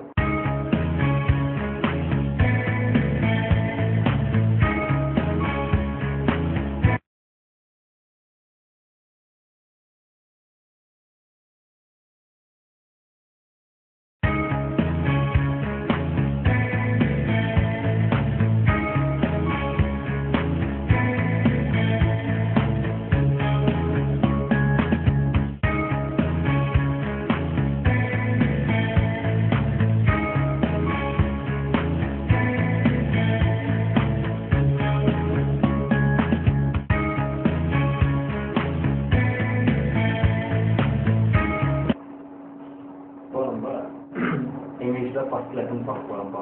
நேற்று பார்த்தது எல்லாமே என்ன இன்ட்ரோடக்ஷன், அதாவது அறிமுகம், நேற்று பார்த்தாச்சேன். இன்னைக்கு ஃபர்ஸ்ட் வந்தால் அது இங்கிலீஷில் வந்து ஃபர்ஸ்ட் ஸ்டெப் பாருங்கள். இதை பற்றி நான் சொல்லணும் அவசியம் இல்லை, இருந்தால் கொஞ்சம் ஆரம்பிக்கிறேன். இங்கே பாருங்கள், there are 26 letters in English. அதாவது இங்கிலீஷில் மொத்தம் 26 எழுத்துக்கள் இருக்கு. இது உங்க எல்லாருக்கும் தெரிஞ்சது. சரி, அது என்னென்ன? They are A B C D E F G H I J K L M N O P Q R S T U V W X Y Z. மொத்தம் 26 எழுத்துக்கள் இருக்கு. சரி, இங்க பாருங்க, there are 26 letters அப்படின்னு போட்டிருக்கேன். இப்போ letter அப்படின்னு உங்களுக்கு இன்னொரு லெட்டர் கூட உங்களுக்கு ஞாபகத்துக்கு வரலாம். அதாவது லெட்டர்லாம் நம்ம கடிதம் கூட ஒரு அர்த்தம் எடுத்துக்கலாம். இங்க பாருங்களா, இப்போ அதுக்கு என்ன ஸ்பெல்லிங் அப்படின்னா அதுக்கும் இதுதான் ஸ்பெல்லிங். ஸோ லெட்டர் அப்படிங்கும்போது 2 அர்த்தம் உண்டு. ஒன்று கடிதம், இன்னொன்று எழுத்து. இப்போ இது போல இங்கிலீஷில் வந்து நிறைய வார்த்தைகள் இருக்கு. அதாவது பல வார்த்தைகள் பார்த்தீங்கன்னா ஒரே வார்த்தை இருக்கும், 2 வெவ்வேறு மீனிங் இருக்கும். அதாவது ஒரே வார்த்தை இருக்கும், ஒரே வார்த்தைக்கு 2-3 அர்த்தங்கள் இருக்கும். ஏன் தமிழ்லேயே அந்த மாதிரி இருக்கும். தமிழில் சுத்தமா ஒரு வாரம் இருக்கு. இப்போ ஒரு அடி அப்படின்னு கேள்விப்பட்டிருப்பீங்க. இப்போ அடின்றது என்ன? அடி, இது அடி ஒண்ணு. இன்னொன்று என்ன அப்படின்னா நம்ம ஒரு அடின்னு சொல்லிட்டு அளவு கூட பயன்படுத்துவோம். அதாவது வந்து 12 இன்ச் இருக்கு இல்லையா, இந்த 12 இன்ச்சு கூட நம்ம என்ன சொல்லுவோம்னா ஒரு அடி, 12 இன்ச்சு கூட ஒரு அடின்னு சொல்லுவோம். ஓகே, நீங்க கடையில போயிட்டு பாத்தீங்கன்னா இடத்துக்கு ஏற்ற மாதிரி புரிஞ்சுக்கணும். கடையில போயிட்டு ஒரு அடி ஸ்கேல் கொடுப்பான் அப்படின்னா அவன் ஒரு அடி விட்டு ஸ்கேல கையில கொடுக்க மாட்டான். என்ன, கடையில கொடுக்கும்போது அவன் என்ன பண்ணுவான், 12 இன்ச்சு ஸ்கேல் எடுத்து கையில கொடுப்பான். அதே அவன் அடிடா அப்படிங்கும் போது என்ன, இங்க வந்து அடின்ற வார்த்தைக்கு வேற அர்த்தம். ஸோ அதே போல பாருங்க, அடின்ற வார்த்தையே ஒன்று அளவாகவும் எடுத்துக்கிறோம் ஒரு இடத்துல, இன்னொரு இடத்துல வரும்போது அடிக்கிறது அடிவது அந்த மீனிங்லேயும் வருது. அதே போலதான் இதே போல வந்து தமிழ்லயும் இருக்கு, இங்கிலீஷ்ல இருக்கு, எல்லா லாங்குவேஜ்லும் இருக்கு. இந்த மாதிரி ஒரு வார்த்தை லெட்டர், இதுக்கு ஒரு அர்த்தம் முதல்ல சொன்னவங்களுக்கு லெட்டர்னா கடிதம் ஒரு அர்த்தம் இருக்கு, எழுத்துன்னு அர்த்தம் இருக்கு. இப்போ ஒரு லெட்டர் இங்க என்ன சொல்லலாம், இப்போ there are 26 letters in English பதிலாக கூட இப்படி சொல்லலாம். there are 26 alphabets in English சொல்லலாம். ஆல்பபெட்னாலும் எழுத்துன்னு தான் இருக்கும். ஓகே சரி, அப்போ இது போல பார்த்தீங்கன்னா நிறைய வார்த்தைகள் இருக்கு. இதெல்லாம் நான் போக கிளாஸ் போக நானே சொல்றேன் உங்களுக்கு. இப்போ நம்ம அடுத்தது பார்க்கலாம். இப்போ கொஞ்ச நேரத்துக்கு முன்னாடி என்ன பார்த்தீங்க, இங்கிலீஷ்ல மொத்தம் எத்தனை எழுத்துக்கள் அப்படின்னு பார்த்தீங்க. ஓகே, மொத்தம் 26 பார்த்துட்டோம். இந்த 26 எழுத்துக்கள்ல, அதாவது இங்கிலீஷ்ல எழுத்துக்கள் 2 வகைப்படும். இங்கிலீஷ்ல எழுத்துக்கள் 2 வகைப்படும். ஒன்று உயிர் எழுத்துக்கள், இன்னொன்று மெய் எழுத்துக்கள். தமிழ்ல பார்த்தீங்கன்னா 4 வகைப்படும் சொல்லுவோம். உயிர் எழுத்துக்கள், மெய் எழுத்துக்கள், உயிர்மெய் எழுத்துக்கள், ஆயுத எழுத்துக்கள், மொத்தம் 247 இருக்கு. ஆனா இங்கிலீஷ்ல 2 வகைகள் தான். என்னென்ன, ஒன்று உயிர் எழுத்துக்கள், மெய் எழுத்துக்கள், அடுத்த நம்ம எழுத போகிறோம். சரி, இப்போ உயிர் எழுத்துக்களுக்கு இங்கிலீஷ்ல வவல்ஸ் அப்படின்னு சொல்லுவோம். எப்படி வவல்ஸ் அப்படின்னா உயிர் எழுத்துக்கள் அப்படின்னு அர்த்தம். மொத்தம் எத்தனை இருக்கு வவல்ஸ் இங்கிலீஷ்ல அப்படின்னா, இங்கிலீஷ்ல 5 என்னென்ன, ஏ, இ, ஐ, ஓ, யூ, இந்த 5 தான் வவல்ஸ். ஆனா தமிழ்ல பாத்தீங்கன்னா மொத்தம் 12 இருக்கு. தமிழ்ல 12 இருக்கு. உங்க எல்லாருக்குமே தெரியும் நினைக்கிறேன். தமிழ்ல உயிர் எழுத்துக்கள் எத்தனை அப்படின்னா 12 எல்லாரும் சொல்லுவோம். அது என்னென்னா இந்த மாதிரி எழுதிட்டே போய் என்ன வரைக்கும் நிறுத்தலாம். ரைட்டா, மொத்தம் 12 இருக்கு தமிழ்ல. பட் இங்கிலீஷ்ல அத்தனை கிடையாது. உங்களுக்கு ரொம்ப ஈஸி, 5 ஞாபகம் வச்சுங்க, மறந்துடாதீங்க. ஏ, இ, ஐ, ஓ, யூ, இந்த 5 தான். இப்போ நான் எழுதிக்கிறதெல்லாம் படிக்கிறேன். There are 5 vowels in English. They are A, E, I, O, U. தமிழ்ல என்ன, அதாவது ஆங்கிலத்தில் 5 உயிரெழுத்துக்கள் உள்ளன. அவை A, E, I, O, U. இதுதான். இப்போ இதுல பாத்தீங்கன்னா A, E, I, O, U இருக்கு. இதோட முக்கியத்துவம் பத்தி சொல்றேன். இந்த வவல்ஸுடைய முக்கியத்துவம் பத்தி சொல்றேன். இப்போ வவல்ஸா உயிரெழுத்துக்கள் ரைட்டு. இங்கிலீஷ்ல எந்த ஒரு வார்த்தையும் உயிரெழுத்து இல்லாம எழுத முடியாது. அதாவது ஏ, இ, ஐ, ஓ, யூ இல்லாத ஆங்கில வார்த்தையே இல்லை அப்படின்னு சொல்றான். ஏ, இ, ஐ, ஓ, யூ இல்லாத ஆங்கில வார்த்தையே இல்லைன்னு சொன்னா, நீங்க எந்த வார்த்தை எடுத்தாலும் சரி, எந்த வார்த்தை எடுத்தாலும் இந்த 5த்துல ஏதாவது ஒண்ணு இருக்கும். எந்த வார்த்தை எடுத்தாலும் இந்த 5த்துல ஏதாவது ஒண்ணு இருக்கும். நீங்க பாருங்க, சின்ன எல் நீங்க பாருங்க. இப்போ ஆன் அப்படின்னு ஒரு வார்த்தை, இது என்னது, ஆன். இந்த வார்த்தையில பாருங்க, ஓ உயிர் இருக்கா, ஓ இருக்கா, ஓ இருக்கா, நீங்க பாருங்க. யூ, இந்த வார்த்தை எடுத்து பாருங்க, இதுல பாருங்க, ஓ உயிர் எடுத்து யூ உயிர் எடுத்து. அது கிடைக்கும். இதை பாருங்க பார்க்கலாம், சவு. இதுல பாருங்க, ஓ உயிர். அதை இதுல பாருங்க, இங்கிலீஷ்லயே பாருங்க, இங்கிலீஷ். இதுல பாருங்க, இ உயிர் எடுத்து ஐ உயிர் எடுத்து. இது போல வந்து உயிரெழுத்து இல்லாத ஆங்கில வார்த்தையே இல்லை அப்படின்னு சொல்லலாம். இப்போ நீங்க உயிரெழுத்து இல்லாத ஆங்கில வார்த்தையே இல்லைன்னு சொல்லலாம். இப்ப நீங்க சொல்லலாம், இந்த பாருங்க சார், நான் கண்டுபிடிச்சிருக்கேன், இந்த பாருங்க, என்னன்னு நான் கேட்கிறேன், நீங்க சொல்றீங்க, இந்த பாருங்க சார், மை அப்படின்ற வார்த்தை. இதுல பாருங்க ஏ, இ, ஐ, ஓ, யூ, இதுல எதுவுமே இல்லையே மைல. நீங்க என்ன சொன்னீங்க, நோ இருக்கீங்க, இந்த பாருங்க அப்படின்னு சொல்லலாம். உடனே பாருங்க சார், கை, கை, இதெல்லாம் இருக்கு. இதெல்லாம் என்னன்னா கொஞ்சம் யோசிச்சு பாருங்க. இந்த மை, இந்த ஒய் இருக்குல்ல, அது மைனா எம் ஒய் தான் சொல்லி நான் ஒத்துக்கிறேன். ஏ, இ, ஐ, ஓ, யூ இங்க வெளிப்படையா இல்லை, அதாவது பிசிக்கலா இல்லை. ஆனா இந்த ஒய்க்குள்ள இந்த ஐயனுடைய உச்சரிப்பு மறைஞ்சிருக்கு. எப்படி, இந்த ஒய்க்குள்ள இந்த ஐயோடைய உச்சரிப்பு மறைஞ்சிருக்கு. பாருங்க ட்ரை சொல்லி பாருங்க, ஐ வருது பார்த்தீங்களா, மை ஐ வருதா உச்சரிப்பு, ட்ரை ட்ரை ட்ரை, இதுக்கு நிறைய இருக்குப்பா என்ன. அதனால இதெல்லாம் வந்து உயிரெழுத்து இல்லாத வார்த்தைகள்னு நினைச்சுக்காதீங்க என்ன, உயிரெழுத்து இருக்கு பட் மறைஞ்சிருக்கு, இவ்வளவுதான். இப்ப நம்ம அடுத்து நம்ம பார்க்க போறது கான்சனன்ஸ் பார்க்கலாம். இப்ப பார்க்க போறது கான்சனன்ஸ். கான்சனன்ஸ் அப்படின்னா மெய்யெழுத்துக்கள். There are 21 consonants in English. அதாவது இங்கிலீஷ்ல மொத்தம் 21 மெய்யெழுத்துக்கள் இருக்கு. 21 தான் இங்க பாருங்க. They are அவை B, C, D, F, G, H, J, K, L, M, N, P, Q, R, S, T, V, W, X, Y, Z. இது கூட இருக்கு. இதுல நான் என்ன தெரியுமா, ஏபிசிடி தான் எழுதியிருக்கேன். என்ன ஒண்ணு AEIOU இந்த வவல்ஸை விட்டுட்டு எழுதியிருக்கேன், அவ்வளவுதான். அதாவது 26 எழுத்துக்கள்ல AEIOU தவிர மிச்சம் எல்லாமே என்ன கான்ஸ்டன்ட், அதான் இங்க நான் எழுதியிருக்கேன். ஓகே, தமிழ்ல ஒரு பெரிய நினைக்கிறேன் மெய்யெழுத்துக்களை பத்தி நான் சொல்ல வேணாம். அதாவது நீங்க மேல புள்ளி வச்சது சுருக்கமா சொல்லணும்னு சொன்னா மேல புள்ளி வச்சது எல்லாமே மெய்யெழுத்துக்கள். நீங்க பாருங்க இப்போ இந்த மாதிரி நிறைய இருக்குல்ல, மேல புள்ளி வச்சது எல்லாமே என்ன மெய்யெழுத்துக்கள். இது மொத்தத்துல இருக்கு தமிழ்ல 18 இருக்கு. தமிழ்ல மெய்யெழுத்துக்கள் எத்தனை 18, சரியா? ஓகே, இப்போ கொஞ்சம் ஞாபகம் வச்சுக்கிட்டீங்க என்னன்னா இங்கிலீஷ்ல மொத்தம் 26 எழுத்துக்கள். அந்த 26 எழுத்துக்கள்ல என்ன 5 வவல் அதாவது உயிரெழுத்துக்கள் AEIOU. இது தவிர மிச்சம் எல்லாமே மெய்யெழுத்துக்கள். மொத்தம் எத்தனை 21. ஸோ 21 + 5 மொத்தம் ஆகும் 26 மொத்தம் ஆகும் வவல் கான்சனன்ட். இப்போ நம்ம அடுத்து பார்க்க போறது எப்படி பேர் எழுதுறது. இப்போ நிறைய பேருக்கு ப்ராப்ளம் என்னன்னா, இதுல நீங்க கிளாஸ்ல பாத்தீங்கன்னா உள்ள நிறைய பேர் வந்து பேர்லாம் கேட்டா எழுதுறீங்க பாலாஜி, இந்த மாதிரி பேர்லாம் இருக்குல்ல, பாலாஜி, சண்முகம், கண்ணன், இந்த மாதிரி சொல்லும்போது டக்குன்னு பேர் எழுதுது. இந்த மாதிரி திருத்தணி, திருச்சிராப்பள்ளி, தஞ்சாவூர், வெள்ளூர், இந்த மாதிரி சொல்லும்போது இதெல்லாம் எப்படி எழுதுறத பத்தி நான் இப்போ அடுத்து நான் தான் சொல்ல போறேன். இப்போ என்ன எப்படி எழுதுறது, ரைட்டா? இப்போ சொன்ன போல எப்படி பேர் எழுதுறது அப்படின்றத பார்க்கலாம். அதாவது தமிழ்ல ஒரு பேர் இருக்கு அப்படின்னா தமிழ்ல இருக்க பேரை இங்கிலீஷ்ல எப்படி எழுதுறது அப்படின்றத பத்தி பார்க்கலாம். இப்போ அந்த பேர் எழுதுறதுக்கு தமிழ்ல இருக்க பேர் இங்கிலீஷ்ல எழுதணும் அப்படின்னு சொன்னா இதெல்லாம் நீங்க தரவுல தான் எழுத முடியும். இதுல உங்களுக்கு சில பேருக்கு வந்து ஏற்கனவே வந்து இந்த பேர்லாம் சுலபமா எழுத முடியும். பட் எழுத முடியாதவங்க கொஞ்சம் பாத்துங்க. இன்ஃபேக்ட் தெரிஞ்சவங்க கூட நீங்க பாத்தீங்கன்னா கொஞ்சம் யூஸ்ஃபுல்லா இருக்கும். இந்த மாதிரி ப்ராப்ளம் டவுட் வந்தா நீங்க செக் பண்ணிக்கலாம். இது போல நீங்க பாருங்க. இப்போ நான் எழுதிட்டு என்ன அப்படின்னா உயிரெழுத்துக்கள் எல்லாம் எழுதிருக்கேன். அதாவது ஆள் ஆரம்பிச்சு அவ வரைக்கும் இந்த 18 எழுதிருக்கேன். அப்புறம் மெய்யெழுத்துக்கள்ல இக்ல ஆரம்பிச்சு இன் வரைக்கும், இக்ல ஆரம்பிச்சு இன் வரைக்கும் மொத்தம் 18 எழுதிருக்கேன். ரைட். அடுத்தது வடமொழி எழுத்துக்களும் எழுதிருக்கேன். பாருங்க இஜ், இஷ், இஸ், அப்புறம் வந்து அப்புறம் ஷி, ஸ்ரீ, இதெல்லாம் இருக்கேன். இந்த ஸ்ரீக்கு மட்டும் பாத்தீங்கன்னா இந்த 3 விதமா எழுதலாம். இதெல்லாம் சொல்றவங்க இப்ப பாருங்க. இப்போ உயிரெழுத்துக்கள்ல ஆ இருக்கு.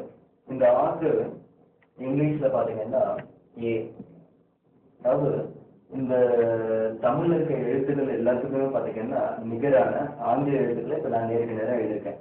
அதாவது தமிழ்ல என்னென்ன எழுத்துக்கள் இருக்கோ அதுக்கு நிகரான ஆங்கில எழுத்துக்களை நான் பக்கத்துல எழுதியிருக்கேன். பாருங்க, ஆக்கு ஏ எழுதியிருக்கேன். ஆக்கு வந்து ஏ அல்லது ஏஏ, ஈக்கு வந்து ஐ அல்லது ஒய், ஈக்கு வந்து ஐ அல்லது இ.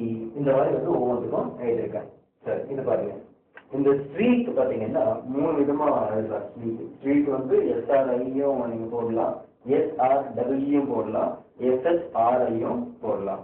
இப்போ இதை நீங்க ரொம்ப இதுல நீங்க தரவா இருந்தாதான் நீங்க வந்து இந்த மாதிரி தமிழ்ல இருக்க பேர்லாம் எழுதுறதுக்கு சந்தேகம் வராது. இப்ப நான் அதை வந்து எப்படி இதை எக்ஸ்பிளைன் பண்றேன். அப்புறம் இன்னும் நீங்க தெரிஞ்சுக்கலாம். அதாவது தமிழ்ல பாத்தீங்கன்னா உயிரெழுத்துக்கள் தனியா இருக்கு, பாருங்க உயிரெழுத்துக்கள் தனியா இருக்கு, மெய்யெழுத்துக்கள் தனியா இருக்கு. இது ரெண்டும் சேர்ந்துதான் உயிர்மெய் எழுத்துக்கள் உருவாகுது. உங்க எல்லாருக்குமே தெரியும். இப்போ இது ரெண்டும் சேர்த்து உங்க உயிர்மெய் எழுத்துக்கள் மொத்தம் எத்தனை இருக்கு அப்படின்னு சொன்னா வந்து 216 உயிர்மெய் எழுத்துக்கள் இருக்கு. உங்க எல்லாருக்குமே தெரியும்.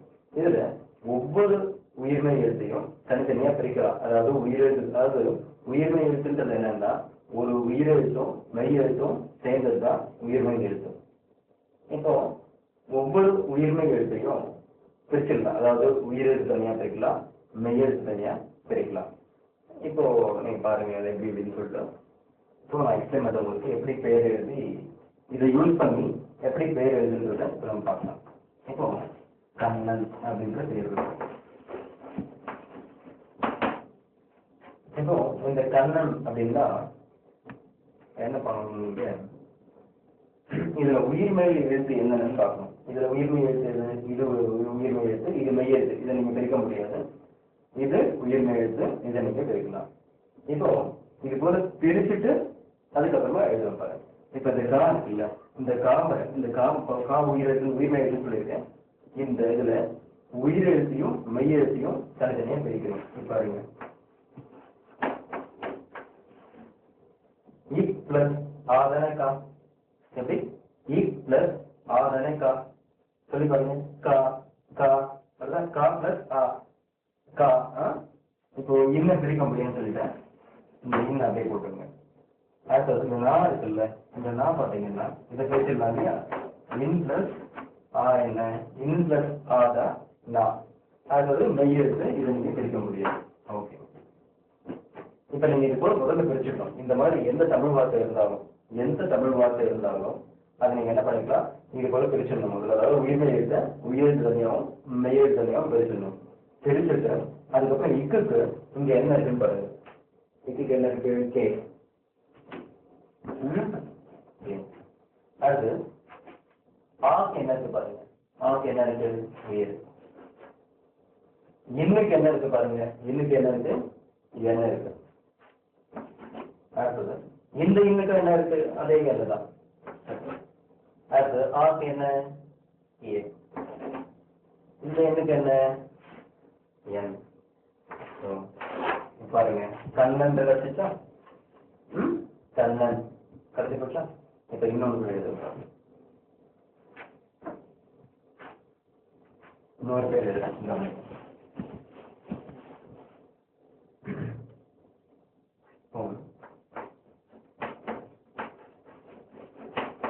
ராஜா, இந்த பேர் பாருங்க ராஜா. இப்போ என்ன பண்ணணும், பிரிச்சுக்கணும் பாருங்க. பிளஸ் ஆ என்ன, ரா. பிளஸ் ஆதா ரா. சொல்லுங்க, இஜ் பிளஸ் ஆ என்ன, இஜ் பிளஸ் ஆதா ஜா. இஜ் பிளஸ் ஆ என்ன, ஜா. இப்போ இருக்கு என்ன இருக்கு பாருங்க. இருக்கு நான் என்ன போட்டிருக்கேன்னு பாருங்க. பாருங்க, இருக்கு 6 போட்டிருக்கேன். அப்ப நீங்க என்ன பண்ணணும், இருக்கு 6 போட்டிருக்கேன். ஆக்கு என்ன போட்டிருக்கேன், ஏ போட்டிருக்கேன். ஏ சரியா, ஓகே, ஏ போட்டிருக்கேன். இஜுக்கு என்ன போட்டிருக்கேன் பாருங்க, இஜு இந்த பாருங்க ஜே. அடுத்தது ஆக்கு என்ன போட்டிருக்கேன், ராஜா. கடைசி போச்சா பாருங்க, ராஜா. இன்னொரு பேர் எடுத்தேன், வள்ளி. என்ன, வள்ளி அப்படின்ற. இப்ப வள்ளி பிரிங்க பார்க்கலாம். வா பிரிச்சிங்கன்னா இம் பிளஸ் ஆ. இம் பிளஸ் ஆத என்ன, வா. அடுத்தது இல்லு. இதை பிரிக்க முடியாதுன்னு சொல்லியிருக்கேன். மெய்யெழுத்தை பிரிக்க முடியாது, உயிர் மெய்யெழுத்தை தான் பிரிக்க முடியும். மெய்யெழுத்தை பிரிக்க முடியாது. அதே போல உயிரெழுத்தையும் பிரிக்க முடியாது, உயிர் மெய்யெழுத்தை தான் பிரிக்க முடியும். இப்போ இல்லு எழுதிருக்கேன். அடுத்து இது பாருங்க, இந்த லீ பிரிக்கலாம். லீ பிரிச்சோம்னா இல் பிளஸ் இ, அதாவது இல் பிளஸ் இ தான் லீ. இப்ப என்ன பண்ணணும்னா பாத்துங்க, இவ்வு என்ன இருக்கும், இவ்வுக்கு நம்ம என்ன கொடுக்கணுமோ அதை எடுத்து எழுதிக்கணும். ஆக்கு என்ன பண்ண பாருங்க, இவ்வுக்கு நம்ம என்ன இருக்கும், இவ்வுக்கு பி போட்டிருக்கோம். சரியா, பி. ஆக்கு என்ன போட்டிருக்கோம், ஏ போட்டிருக்கோம். இல்லுக்கு என்ன போட்டிருக்கோம் பாருங்க, இல்லுக்கு எல் போட்டிருக்கோம். ஓகே, இது இன்னொரு எல் இருக்குங்க, இதுக்கு ஒரு எல். ஈக்கு என்ன போட்டிருக்கோம் பாருங்க, ஈக்கு ஐ போட்டிருக்கோம். ஒன்லி கிடைச்சிச்சா. ஓகே, இன்னொன்று பாருங்க.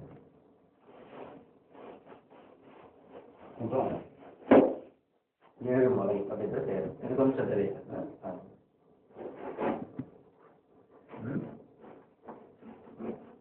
ஏழு மலை. இந்த ஏழுமலைன்ற வார்த்தையை பாருங்க, இது தமிழ். இதை இங்கிலீஷ்ல எழுதுறதுன்னா முதல் தெரியும் பார்க்கலாம். நான் சொல்லியிருக்கேன் இப்பதான் சொன்ன உங்களுக்கு உயிரெழுத்து பிரிக்க முடியாதுன்னு சொல்லிட்டு அப்ப என்ன பண்ணணும் அதுக்கு அப்படியே எழுதிக்கலாம். அடுத்தது ரூ இருக்கு இல்லையா, ரூ பிரிக்கலாம். ரூ பிரிக்கலாம். இப்போ பாருங்க ரூ பிரிக்கும்போது என்ன வரும் அப்படின்னா ஏழு பிளஸ் ரூ, ஏழு பிளஸ் பூ, ஏழு பிளஸ் பூ என்ன ரூ. அடுத்தது இம் பிளஸ் ஆர், இம் பிளஸ் ஆர் தான் என்ன மா. லையை பிரிக்கலாமா, இல் பிளஸ் ஐ என்ன லை.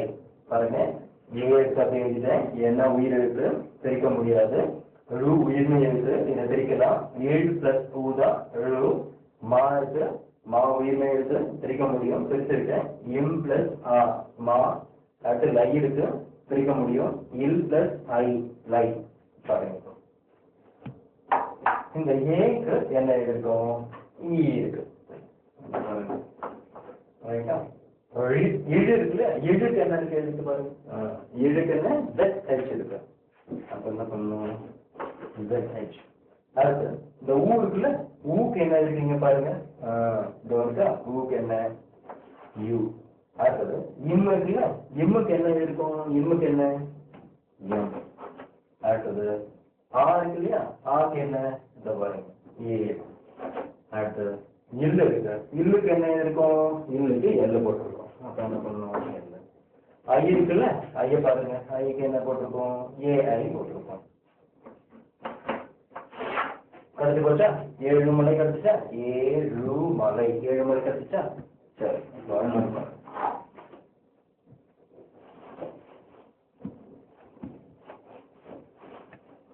என்னதான் பாத்திருக்கீங்க, இப்போ கண்ணுன்றத பாத்தீங்க, வள்ளி பாத்தீங்க, ராஜா பாத்தீங்க, ஏழு மலை பாத்திருக்கீங்க. இப்போ இன்னும் பாருங்க எப்படி வருதுன்னு சொல்லி.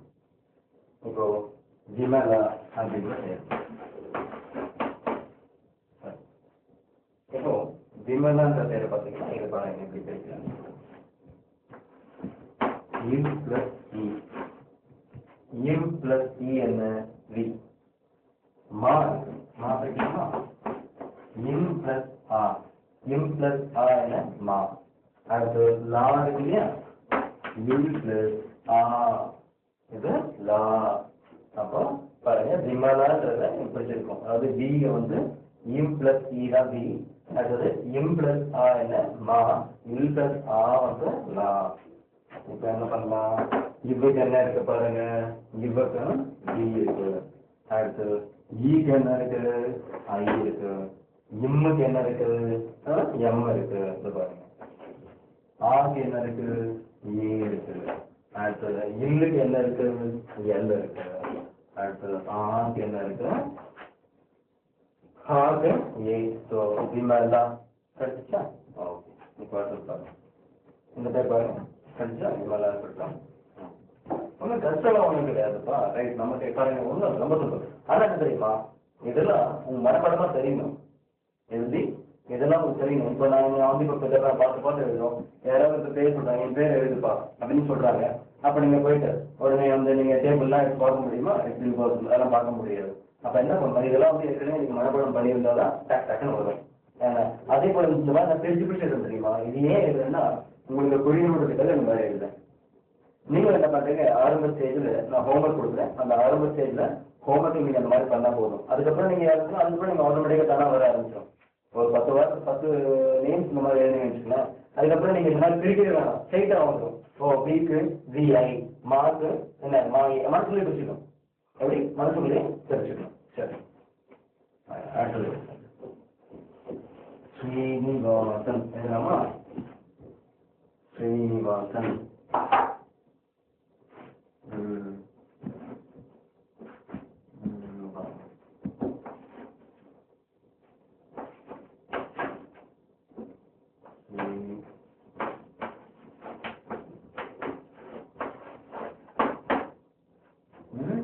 ஸ்ரீனிவாசன் இருக்கா அங்க பாருங்க.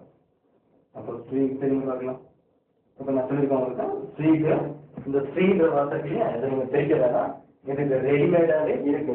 இதுல எஸ்ஆர் ஐயும் வச்சுக்கலாம், எஸ் RE எடுத்துக்கலாம், SH, RI மூணுல எது வேணாலும் எடுத்துக்கலாம். பாருங்க, ஸ்ரீக்கு SRI இருக்கு, SRW இருக்கு, SHRI இருக்கு. அதில் எது வேணாலும் எடுத்துக்கலாம். இப்போ நான் என்ன பண்ண போறேன், அந்த முதல்ல இருக்கு பார்த்தீங்களா SRI, இதை நான் எடுத்துக்க போறேன் இப்போ ஸ்ரீக்கு. ஓகே, அடுத்தது நம்ம பிரிக்க ஆரம்பிக்கலாம். இது அப்படியே ஓகே, இது வந்து ஸ்ரீ வந்து அப்படியே எடுத்துக்கலாம். இதை நம்ம அப்புறம் பார்த்துக்கலாம். இந்த நீ இருக்குல்ல, நீ பிரிங்க பார்க்கலாம். இந்த பிளஸ் ஈதா என்ன நீ வா இருக்குல்ல, பிளஸ் ஆ வா இருக்கு இல்லையா, பிளஸ் ஆ அடுத்தது இன். இதை பிரிக்க முடியாதுன்னு சொல்லியிருக்கேன். நீங்க பாருங்க, நீ பிரிச்சிருக்கேன் இன் பிளஸ் இ, வா பிரிச்சிருக்கேன் வா இருக்குல்ல, வா பிரிச்சிருக்கேன் யூ பிளஸ் ஆ, அப்புறம் தா பிரிச்சிருக்கேன் இச் பிளஸ் ஆ. அடுத்து இன்னும் பிரிக்க முடியாது, ஏன்னா மையத்தை முதல்ல சொல்லியிருக்கேன், போட்டிருக்கேன். இப்போ நம்ம என்ன பண்ணணும்னு சொன்னா, ஸ்ரீக்கு அதுக்கு SRI எடுக்கணும்னு சொன்னேன், எடுத்திருக்கேன். இந்த பாருங்க ஸ்ரீ. அடுத்து இங்க இன் இருக்கு இல்லையா, இன்றுக்கு என்ன இருக்கு, ஈக்கு என்ன ஐ, இவ்வுக்கு என்ன, இவ்வுக்கு என்ன போட்டிருக்கு பாருங்க வி. அடுத்தது ஆ இருக்கு இல்லையா, ஆக்கு என்ன ஏ. அடுத்து இச்சு இருக்கு இல்லையா, இச்சு எங்க போச்சு, இச்சுக்கு எஸ். அடுத்தது ஆக்கு ஏ, இன்னுக்கு எம். அடுத்து போச்சா, ஸ்ரீனிவாசன் வச்சிருக்கா பாருங்க. இன்னொன்று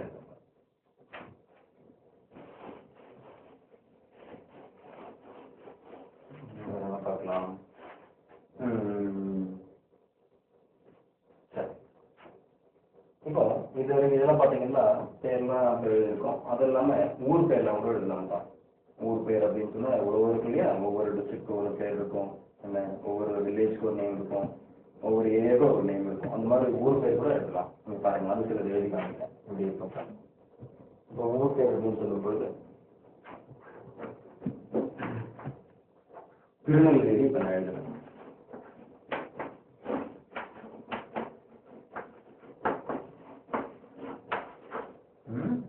திருநெல்வேலி.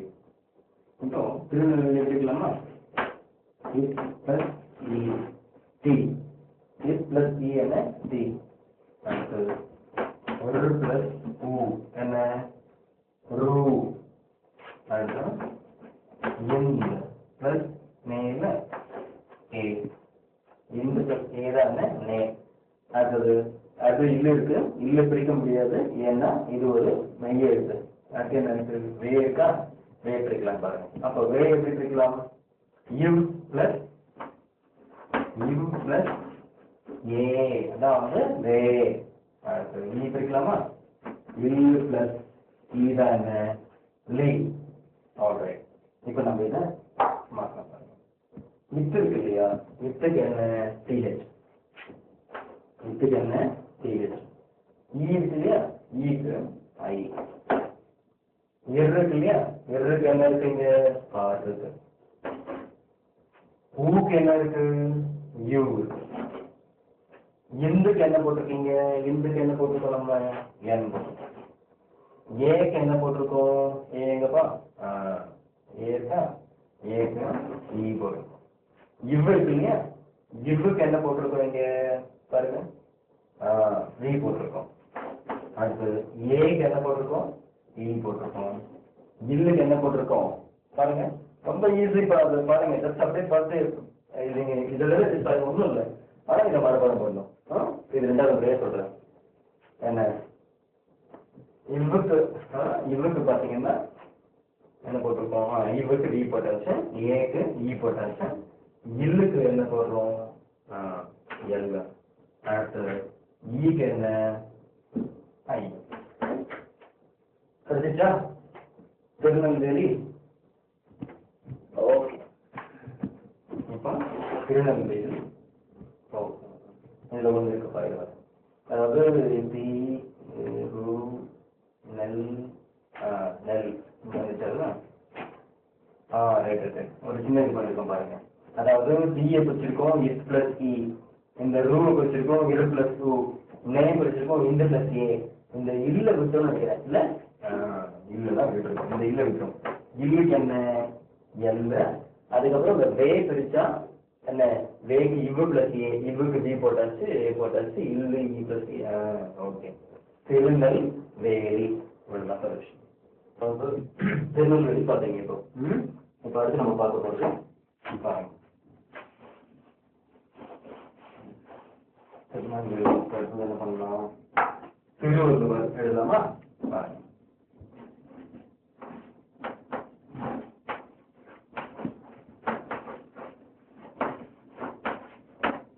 திருவள்ளுவர் இப்ப எது பிரிக்கலாம் பாருங்க. It plus E, it plus E என்ன டி, அடுத்தது பிளஸ் ரூ என்ன ரூ, வா இருக்கு இல்லையா, வா பிடிச்சோம்னா இவ் பிளஸ் ஆ வா, இல்ல பிரிக்க முடியாத என்ன ஏன்னா மெய் எழுத்து. சரி, அடுத்தது லூ இருக்கு இல்லையா, லூ பிரிக்கலாம் எப்படி, இல் பிளஸ் ஊ லூ, வா இருக்கு இல்லையா, வா பிரிக்கலாம் பாருங்க. அதாவது இவ் வா பிரிக்கலாமா, இவ் பிளஸ் ஆ வா, கடைசி என்ன இருக்கு இருக்கு, அதை எழுதிக்கலாம். இப்போ போன எடுத்துருவாங்க. இப்ப இருக்கு இல்லையா, இப்பக்கு என்ன போட்டிருக்கோம், டிஹெச் போட்டிருக்கோம். எத்துக்கு டிஹெச். இ இருக்கு இல்லையா, இக்கு என்ன இருக்கு பாருங்க, ஐ இருக்கு. இரு இருக்கு இல்லையா, இருக்கு என்ன போட்டிருக்கோம், ஆர் போட்டிருக்கோம், ஆர் எழுதிங்க. ஊ இருக்கு இல்லையா, ஊருக்கு என்ன யூ இருக்கு. இவ்வு இருக்கு, இவ்வுக்கு என்ன போட்டிருக்கீங்க வி. அடுத்தது ஆ இருக்கு, ஆக்கு ஏ. இல்லு இருக்கா, இல்லுக்கு என்ன போட்டிருக்கோம் பாருங்க, எல் இருக்கு, இல்லுக்கு எல். இன்னொரு எல் இருக்கு, அதுக்கு ஒரு இல்லை. ஊ இருக்கு இல்லையா, ஊ இங்க யூ. அடுத்த இவ், இவ்வுக்கு என்ன இருக்கு வி. ஆக்கு என்ன இருக்கு ஏ இருக்கு, இருக்கு என்ன ஆகு. சரியா, இது பாருங்க. திருவள்ளுவர் கிடைச்சிருக்கா, திருவள்ளுவர் பாருங்க, ஒரு வந்து பாருங்க. அடுத்தது திருவள்ளுவர் பார்க்க போறது ரமேஷ் பார்க்கலாமா, ரமேஷ்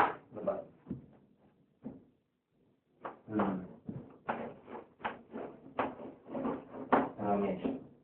ரா பிரிக்க பார்க்கலாம், எரு பிளஸ் ஆ, எரு பிளஸ் ஆ ரா. மே இருக்குல்ல, இன் பிளஸ் ஏ, இது மே. அடுத்தது இஷ்யூ, இஷ்யூ பாருங்க, மெய்யத்தை பிரிக்க முடியும், மேல புள்ளி வச்சுட்டு இதை பிரிக்க முடியாது. இப்போ இருக்கு பாருங்க, ஆர், ஆருக்கு என்ன போட்டிருக்கு ஏ.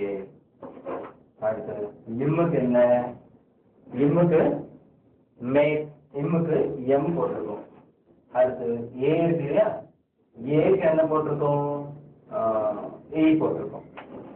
அடுத்தது இஷ்யூ இருக்கு இல்லையா, இஷ்யூக்கு என்ன போட்டிருக்கோம் கொஞ்சம் பாருங்க, எஸ்ஹெச் இருக்கு, இஷ்யூக்கு என்ன போட்டிருக்கீங்க எஸ்ஹெச் போட்டு. அப்போ எஸ்ஹெச் போட்டோம்னா ரமேஷ் கிடைச்சிச்சா, இது பாருங்க ரமேஷ். அப்ப இன்னொரு பேர் எழுதுறோம், ரமேஷ். அது பாருங்க மணிமாறன் அப்படின்னு பேர் எழுதுறோம், மணி மாறன். இப்ப எழுதும்போது மா தெரியும், மா பிரிச்சோம்னா இம் பிளஸ் ஆ, இம் பிளஸ் ஆ என்ன மா. அடுத்தது நீ இருக்கு இல்லையா, இந்த நீ பிரிக்கலாமா, நீ பிரிச்சோம்னா என்ன ஆகும், இம் பிளஸ் இ, இம் பிளஸ் இ என்ன நீ. அடுத்தது மா இருக்கு என்ன மா, இதை பிரிச்சோம்னா இம் பிளஸ் ஆ, இம் பிளஸ் ஆ என்ன மா. ரா இருக்கு இல்லையா, ரா பிரிச்சோம்னா எரு பிளஸ் ஆ, சின்னதா என்ன எரு பிளஸ் ஆ ரா. அடுத்தது இன்னும் போடலாமா, சரி. இந்த இன்ன வந்து பிரிக்க முடியாது, பலமுறை சொல்லிட்டேன் போட்டிருக்கோம், ஏன்னா மெய்ய இருக்கு. அடுத்தது இப்போ இம்முக்கு என்ன போட்டிருக்கோம் எம் போட்டிருக்கோமா, ஆக்கு ஏ, இன்னுக்கு என். அடுத்து ஈக்கு என்ன போட்டிருக்கீங்க ஈக்கு ஐ. அடுத்தது இம்முக்கு எம், ஆக்கு ஏ, இருளுக்கு ஆர், இந்த இரு இருக்கு இல்லையா, இருக்கு பாருங்க ஆர். அடுத்தது ஆர் இருக்கு இல்லையா, ஆக்கு ஏ, இன்னுக்கு என். கழிச்சு பாருங்க, மணி மாதம் கிடைச்சிருக்கா? மணி மாதம் கிடைச்சிருக்கா? சரி, இப்ப நம்ம அடுத்தது பார்க்கலாம். அடுத்தது என்ன, இன்னொரு பேர் எழுதலாம். ரமேஸ்வரன் மணிமாறன் புவனேஸ்வரி அப்படின்னு பேர் எழுதலாம் பாருங்க.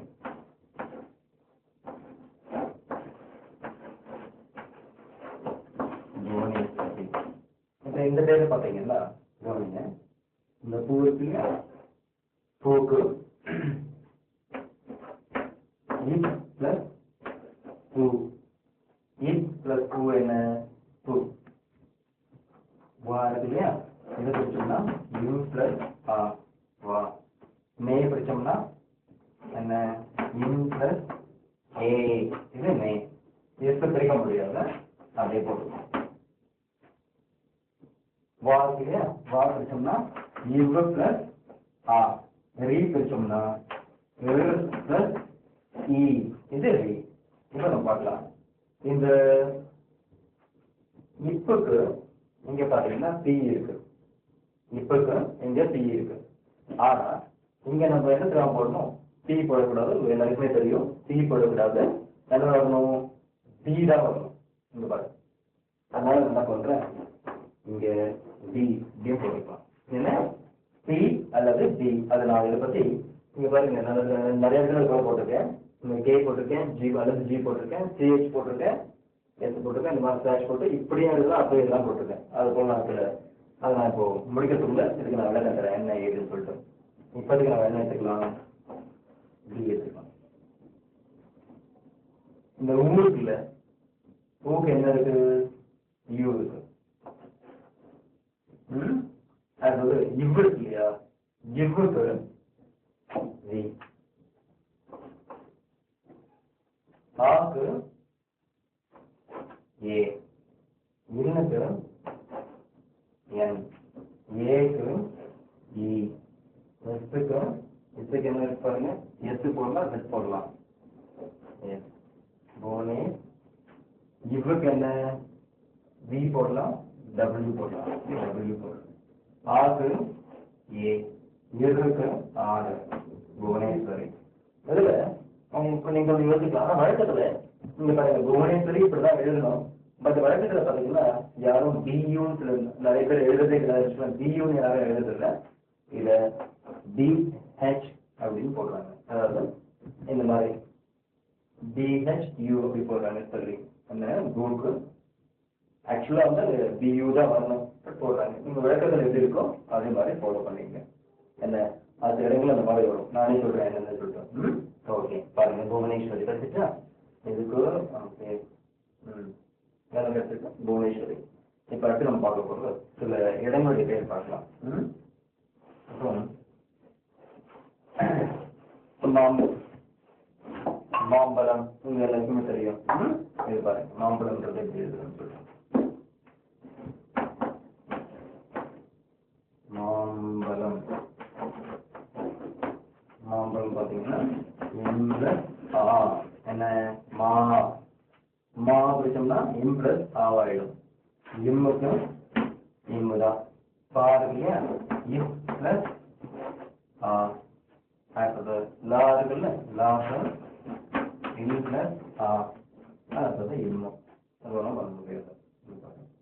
இப்போ இம்முக்கு எம், ஆக்கு ஏ, இம்முக்கு எம்.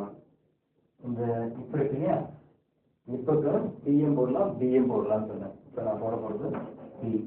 ஓகே, அடுத்து இந்த ஆறு இல்லையா, ஆருக்கு என்ன வரும், ஏ, இல்லுக்கு எல், ஆக்கு ஏ, மாம்பழம் கட்டிச்சா மாம்பழம். சரி, அடுத்து இன்னொன்று பார்க்கலாம். இந்த மாதிரி நிறைய எழுதியே போடலாம்ப்பா. இன்னொன்று பார்க்கலாம். என்ன பார்க்கலாமா, பல்லாவரம். பல்லாவரம் பார்க்கலாம், கவனிங்க. பல்லாவரம்.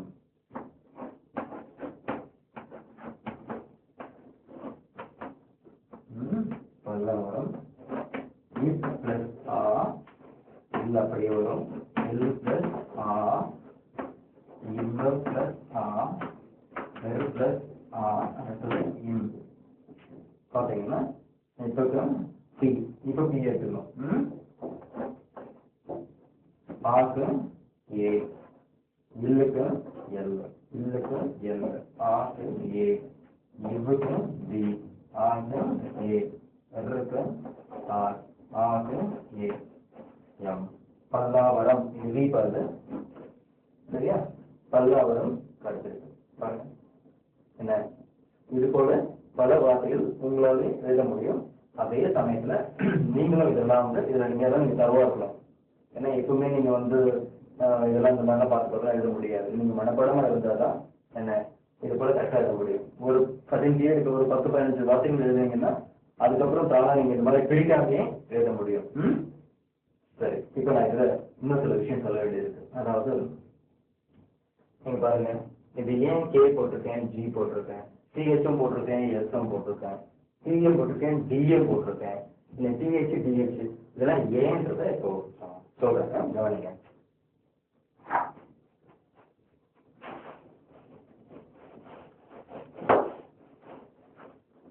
இப்போ தமிழை பொறுத்த வரைக்கும் நமக்கு ப்ராப்ளமே இல்லைப்பா. தமிழை பொறுத்த வரைக்கும் நமக்கு ப்ராப்ளமே இல்லை. இப்போ நம்ம தமிழ் நம்ம தாய்மொழி. ஓகே, இப்போ இங்கிலீஷ் பாருங்க.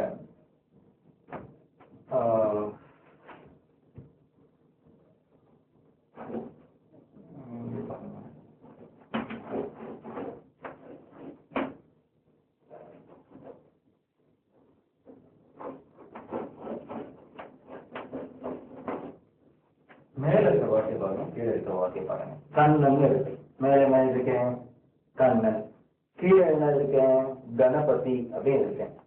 எப்படி இருக்கேன்? மேல இருக்க பாருங்க கண்ணன் இருக்கேன் கணபதி.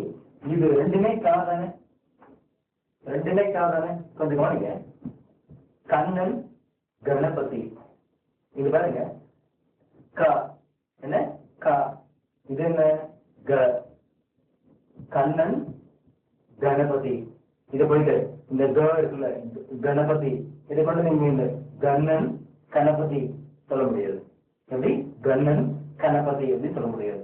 இங்க என்ன வரணும் கண்ணன், இங்க என்ன வரணும் கணபதி. இதே கா இந்த கா பாத்தீங்கன்னா இதே எழுத்து இங்க இந்த காலத்தை எழுத்து இங்க வரும்போது உச்சரிக்கும், இங்க வரும்போது உச்சரிக்கும். தமிழ்ல நமக்கு இந்த ப்ராப்ளம் இல்லை. ஏன் நம்ம தாய்மொழி நம்ம வழக்கமா படிச்சிருக்கோம், பல விஷயங்கள் நம்ம படிச்சுட்டு இருக்கிறதுனால இந்த ப்ராப்ளம் வருதில்லை.